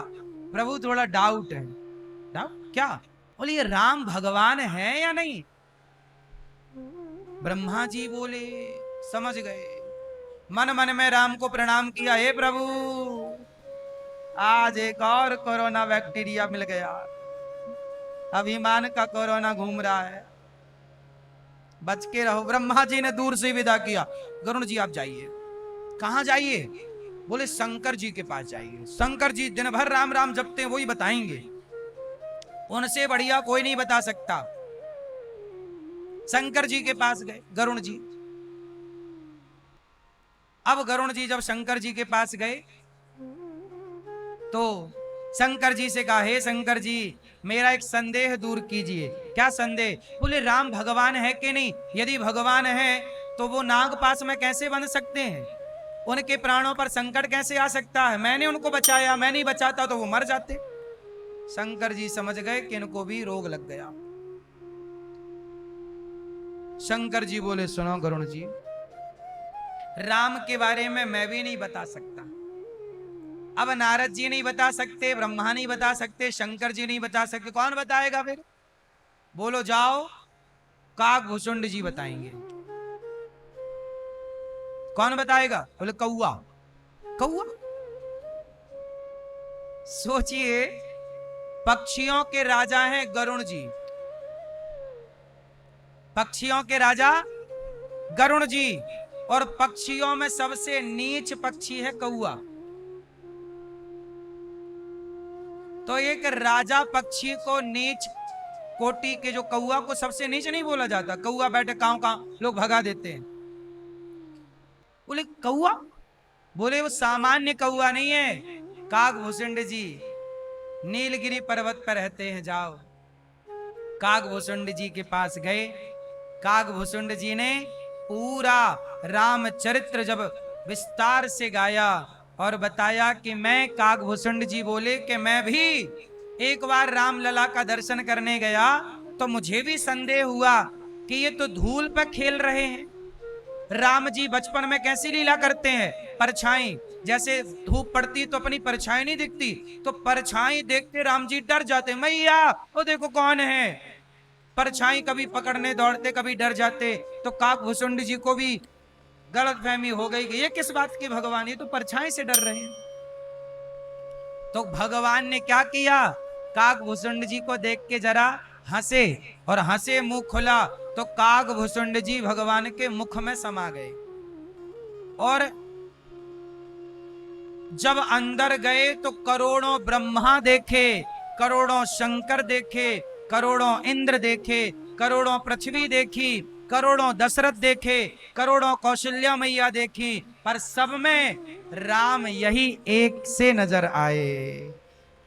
भगवान को नजर आए, भगवान को देखा काकभूषुंड जी समझ गए कि ये भगवान की लीला है। भगवान के तो करोड़ों ऐसे ब्रह्मांड हैं, करोड़ों ऐसी, उन्हें कौन समझ सकता है। काकभूषुंड जी जब नहीं समझ पाए, फिर काकभूषुंड जी समझ गए कि प्रभु क्षमा क्षमा। तब भगवान हंसे तो बाहर आ गए, और बाहर आए तब से ये राम कथा गा रहे हैं। आज अभिमान से भरे हुए जब गरुण जी पहुंचे, तो गरुण जी जब नवाए मस्तक और पूरी कथा सुनाई, जब तक भगवान की कथा ना सुनाई जाए तब तक अभिमान समाप्त नहीं होता। कथा सुनाई, गरुण जी का अभिमान मिटा, और गरुण जी समझ गए कि वो नाग पास में बंधना भी एक लीला थी, उन्हें कोई बांध नहीं सकता। वो भगवान भगवान हैं, पर लीला ऐसी सरल करते हैं कि भक्त मोहित हो गए। जिन्हें माता सती ना समझ पाई, माता सती भी तो राम की परीक्षा लेने चल पड़ी। क्यों मैया? शंकर जी की पत्नी माता सती राम की परीक्षा लेने गई कि नहीं? सीता बन करके राम जी ने पहचान लिया, फेल हो गई परीक्षा में। हर जगह सीता राम नजर आए। शंकर जी ने कहा हो गई परीक्षा? बोले कोई परीक्षा नहीं ली। शंकर जी ने त्याग दिया माता सती को। बाद में बिना बुलाए पिता के घर गई, जलकर भस्म हो गई, और भस्म हुई तो शंकर जी माता सती का शरीर लेके भागे। जलता भगवान नारायण ने सती के शरीर को काट दिया चक्र से। जहां जहां उनका शरीर गिरा एक एक शक्ति पीठ बन गई। बाद में वही सती पार्वती बनी और शिव पार्वती का विवाह हुआ, जहां भगवान कैलाश में बैठे मां पार्वती के संग। सोचिए, जिस परमात्मा को ब्रह्मा ना जान पाए, जिसको देवर्षि नारद ना समझ पाए, गरुण जी ना समझ पाए, कागभूषुंड जी ना समझ पाए, उस परमात्मा को आप और हम कितना जान पाएंगे? कितनी अक्कल है। इसलिए भगवान जनाना चाहेंगे तो जरूर जानेंगे। इसलिए आप भगवान का नाम जप किया करो, भगवान की कथाएं सुना करो, भगवान का नाम जप किया करो बढ़िया आनंद से। इसी से आपका भगवान के चरणों में मन लगेगा, इसी से आपका कल्याण होगा। कपिल देव जी ने माता को यही ज्ञान दिया, और कपिल देव जी के ज्ञान से माता प्रेम में श्रद्धा नाम की नदी बनकर बह गई। कपिल देव जी ने आचमन किया और गंगा सागर चले गए। कपिल देव जी बोलिए कपिल देव भगवान की जय। इसके बाद भगवान मनु जी की तीसरी बेटी प्रसूति का विवाह दक्ष से हुआ, जिनकी बेटी सती। भगवान शिव का अपमान कर दिया दक्ष ने, पर शंकर जी ने कोई उत्तर नहीं दिया। आप लोग शंकर जी के मंदिर जाते हो ना, आप लोग मंदिर जाते हो, पर मंदिर से सीखते क्या हो? आप लोग बताइए। आप राम जी के मंदिर गए, क्या सीखा? राम के मंदिर में जाने का मतलब है कि राम जैसी मर्यादा हमारे भीतर होनी चाहिए। पुरुष लोग राम के आदर्श को अपनाएं और स्त्रियां सीता माता के आदर्श को अपनाएं, तब तो मंदिर जाना सार्थक। अब आप राम के मंदिर जाके भी व्यवहार यदि सूपनखा जैसा करो, तो राम के मंदिर जाने का अर्थ क्या निकला? राम के मंदिर जाकर भी लोग आचरण यदि रावण जैसा करें, तो राम के मंदिर जाने का तात्पर्य क्या है? आप बताओ। राम के मंदिर जाने का तात्पर्य है कि हमारा चरित्र राम जैसा हो, हमारे विचार राम जैसे हो, हमारी बहन बेटियों के विचार सीता जैसे हो। लेकिन आजकल लोग मंदिर जाते हैं लेकिन विचारों की शुद्धि नहीं करते। इसलिए मेरी माँ, विचारों को शुद्ध करना सीखिए। अब आप बताइए, बहुत लोग रावण के जैसे आचरण करते हैं कि नहीं? रावण के जैसा आचरण है। आचरण किसके जैसा है? रावण के जैसा। और नाम ले रहे हैं राम का, तो क्या होगा? आचरण राम जैसे हो, राम का नाम जपो आप, राम राम राम, पर आचरण रावण जैसे हो तो राम राम राम राम जप से क्या पाओगे? राम राम जपो या मत जपो वो अलग विषय है, जप का फल अलग है। लेकिन आचरण यदि राम जैसे आ गए तो आपको राम राम जपने की भी जरूरत नहीं पड़ेगी, आप राम के धाम को ही जाओगे। केवल आचरण राम का आ गया तो, और नहीं आया, आप राम राम जपो और आचरण रावण जैसा करो तो करते रहो, फिर जब क्या होगा उससे? शंकर जी के मंदिर आप लोग जाते हो, शंकर जी के मंदिर गए, पानी चढ़ाया लोटा भर, खत्म। क्या ये शिव जी के मंदिर जाने का तात्पर्य है कि पानी चढ़ाने गए? शंकर जी के मंदिर में शंकर जी सिखाते हैं। चलो बताओ, शंकर जी से आपने क्या सीखा? मैया आप बताओ, मैया मैया बताएंगे हमारी, आपने शंकर जी से क्या सीखा? गुलाबी मैया, चश्मा वाली मैया, नहीं चश्मा लगाए रहो, चश्मा से कोई दिक्कत थोड़ी है। मैया आप बताओ मेरी माँ, शंकर जी के मंदिर में आप गई हो, क्या सीखा?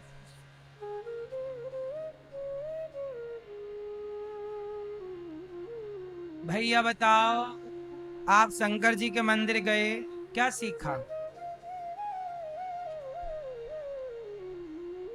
मंदिर जाते सब हैं, सीखते क्या है? कुछ नहीं। हम सीखने थोड़ी आए हैं मंदिर, हम तो पानी चढ़ाने आए। हर ओम नमः शिवाय, ओम नमः हर हर महादेव, हे भगवान।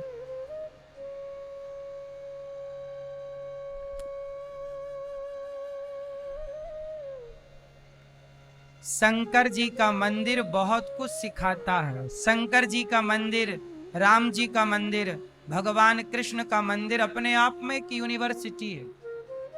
सीखना चाहो तो, नहीं सीखना चाहो तो कुछ नहीं है। सुनो, शंकर जी के मंदिर से मैंने क्या सीखा? केवल मैं मंदिर जाता नहीं हूं, मंदिर में बैठे अपने आराध्य के बताए रास्ते पर मैं चलता भी हूं। शंकर जी का मंदिर क्या सिखाता है? शंकर जी के मंदिर में ऐसा कोई मंदिर ना होगा शंकर जी का जिस मंदिर में माता पार्वती ना हो। कौन ना हो? शंकर जी सदा अपनी पत्नी के साथ हैं। किसके साथ हैं? जोर से। और पार्वती हमेशा किसके साथ हैं? शंकर जी के। तो अब आप बताओ कि आप शंकर जी के मंदिर जाती या जाते हो, जाती हो, तो क्या आप अपने पति के साथ हैं? आप अपनी पत्नी के साथ हैं? यदि शंकर जी के मंदिर से कुछ सीखा ही होता, पति पत्नी का साथ ही सीख लिया होता, तो भारत में तलाक क्यों होते हिंदुओं के घर में? सदा मंदिर में शिव पार्वती साथ है, तो फिर आप क्यों नहीं साथ हो? आप क्यों अलग अलग हो गए तलाक लेके? तो मंदिर जाने का फिर तात्पर्य क्या निकला? जब हमारे आराध्य पत्नी के संग है तो क्या तुम उस आराध्य से भी बड़े हो? तुम क्यों नहीं रहते अपनी पत्नी के संग? दूसरा ज्ञान सुनो, सदा शंकर जी के पास उनके दोनों बेटे हैं, गणेश जी और कार्तिकेय जी। अपने बच्चों को सदा अपने सामने रखना, यदि आपसे ओझल हो गए, दूर हो गए, तो उनके बिगड़ने की संभावना बढ़ जाएगी। इसलिए शंकर जी अपने बच्चों को सामने, मैसेज है कि आप भी बच्चों को देखते रहो, सामने होंगे, क्या खा रहा है, कहाँ जा रहा है, किससे मिल रहा है। बच्चे धीरे धीरे बिगड़ते, एक दिन में कोई बच्चा नहीं बिगड़ता। कल की प्रश्नोत्तरी में यहां एक बच्चा आया था, 12-13 साल का था, 13 साल का बच्चा था वो। ठीक से कपड़े पहनने नहीं आते होंगे उसको, उसकी माँ उसे नहलाती होगी, इतना छोटा था। लेकिन वो पढ़ाई नहीं करता, सिगरेट पीता। 13 साल का है, 13 साल, सिगरेट पीता, बीड़ी पीता और पैसा चुराता घर से। मैंने पूछा कितने चुराए, बोले 30 रुपया चुराए। 30 में 20 रुपया का खा लिया था और 10 रुपया की बीड़ी खरीदी थी। ये बात उस बच्चे की नहीं है, इससे पता लग रहा है कि हमारे भारत का भविष्य कितने खतरे में है। जब 13 साल का बच्चा अपने घर में चोरी करेगा 30 रुपया की, तो जब ये 13 साल का बच्चा जब 23 साल का बनेगा, तो ये 30 रुपया आज चुरा रहा है, तो 23 साल बाद कितना चुराएगा। तुम्हारे घर में, हमारे घर में फिर डाका कौन डालेगा, उस पैसे के लिए हत्याएं कौन करेगा, यही बच्चे। क्योंकि ये बचपन में भटक गए। और गलती उस समाज की है, हमारी और आपकी गलती है, माता पिता की, मेरी, आप सबकी गलती। कोई भी बच्चा दारू पी रहा है 15 साल का, कोई भी लड़का लड़की गलत जा रही है और समाज उसे चुपचाप देख रहा है, तो बताओ उस लड़के की क्या गलती है। लड़के, जवानी तो बिगड़ने के लिए ही होती है। जवानी का नाम दिया है अंधी। जवानी कैसी होती है, अंधी। लड़कपन अंधा है, जवानी अंधी है। अब उन अंधों को रास्ता माँ बाप ना बता पाए, समाज ना बता पाए, तो बताओ गलती उन बच्चों की है या समाज की, जो रास्ता ना बता पाया, जो गलत से सही दिशा ना दे पाए। आप ही बताओ किसकी गलती है। आज समाज जिम्मेदारी निभा रहा है, आज समाज केवल निंदा चुगली करने में लगा है। तुम्हारा बेटा बिगड़ता है तो लोग मजाक उड़ाते हैं। मजाक उड़ाना सही है, क्या आप सुधार नहीं सकते? क्या तुम्हारी जिम्मेदारी नहीं है? यहां कोई बच्चा आता है, बहुत सारी लड़कियां आ जाती हैं यहां भाग के अपने घर से, हम उन्हें समझाते हैं और फिर उनको उनके माँ बाप के हाथ में सौंपते हैं। छोटा बच्चा आता है, बिगड़ जाता, हम समझाते हैं। हम ये थोड़ी कहते हैं कि यार तुम भाग के आ गए हो, चलो तुम सिगरेट पीते हो तो अच्छी बात है, नहीं। हम उसे पूरी जान लगा के समझाते हैं और ऐसा समझाते हैं कि वो बिल्कुल सदा के लिए सुधर जाता है। उसको भी सुधार के भेजा हमने। क्या ये जिम्मेदारी आप सबकी नहीं? आप लोग क्या करते हैं, हंसते हैं, अरे वो लड़का 13 साल का बीड़ी पी, हंसो। तुम्हारा बेटा भी तो पी रहा होगा कहीं छिप के बीड़ी, तुम्हारा बेटा भी तो कहीं छिप के शराब पी रहा होगा, उसे भी कोई देखने वाला देख के चला गया होगा। काश देखने वाले ने उसे रोका होता, काश देखने वाले ने उसे टोका होता। जब समाज रोकती और टोकती है ना, तो लोग बिगड़ने के पहले 100 बार सोचते हैं कि यार लोग क्या कहेंगे। अब यहां तो लोग क्या कहेंगे के नाम पर बस ये कहते हैं कि देखो बिगड़ गया। क्यों बिगड़ा, क्यों बिगड़ा, आपने क्यों बिगड़ने दिया? इसलिए शंकर जी का मंदिर ये सिखाता है कि बच्चों को सामने रखो। जब तक वो पूरे संस्कारी ना हो, जब तक पूरे वो जिम्मेदार ना हो, बच्चों को दूर ना करिए, छोड़िए ना, नजरें रखिए। बच्चे माटी होते हैं, कुम्हार के हाथ में माटी होती है, वो उस माटी से घड़ा भी बना सकता है और चिलम भी बना सकता है। यदि माटी की चिलम बन गई तो सारी जिंदगी वो चिलम जलती है, औरों को जलाती है, और घड़ा बन गया तो स्वयं ठंडा रहेगा, औरों की प्यास बुझाता रहेगा। अब आपको डिसाइड करना है कि आप अपने बच्चों को घड़ा बनाना चाहते हैं या चिलम बनाना चाहते हैं। और ये सीख ना सीखो तो हम तो बता ही सकते हैं, हम तो अपना काम कर रहे हैं, सही बता रहे हैं। अब आप जानो, आपका काम जाने। शंकर जी के मंदिर से ये सीख मिलती है। शंकर जी के मंदिर से तीसरी शिक्षा, शंकर जी भस्मी रमाते हैं। क्या लगाते हैं? भस्म। आदमी की, मुर्दे की भस्म क्यों लगाते हैं? मानो शंकर जी ये कहना चाहते हैं, अरे ज्यादा घमंड में ना रह, एक दिन राख बन जाएगा, देख मेरे शरीर पे लगी है, देख ले इस राख का दर्शन कर। किस बात का तुझे घमंड है? किस बात की तुझे अकड़ है?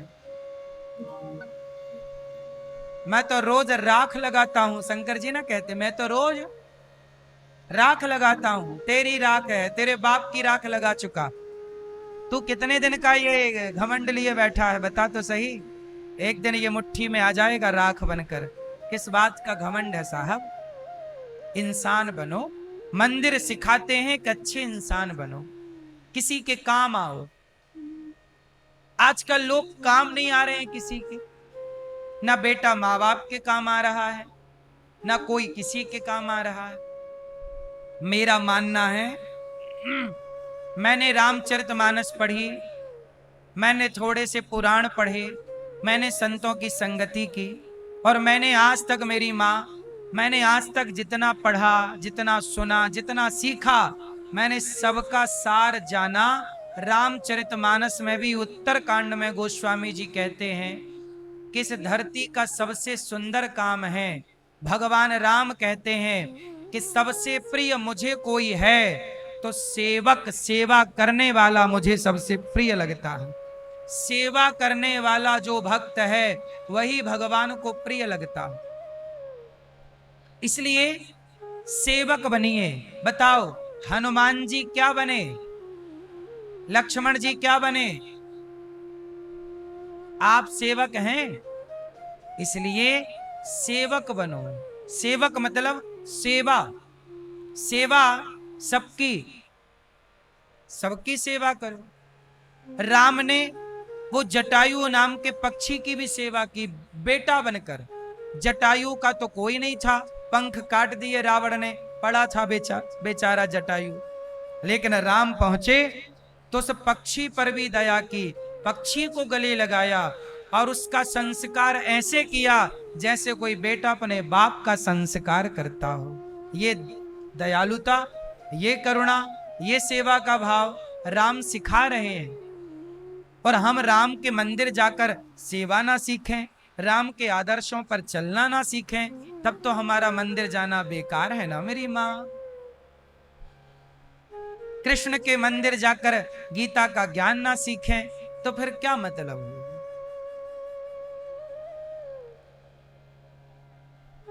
कब तक सीखें? जब तक शरीर है। रोज सीखो एक बात अच्छी, रोज सीखो एक बात पर रोज चलो। इसलिए ये दास अनिरुद्ध, मैंने भी सेवा को पकड़ा है। ये दास ने सेवा, क्योंकि मेरे साथ कोई चलेगा तो कौन चलेगा? मेरी, जोर से, मेरी सेवा।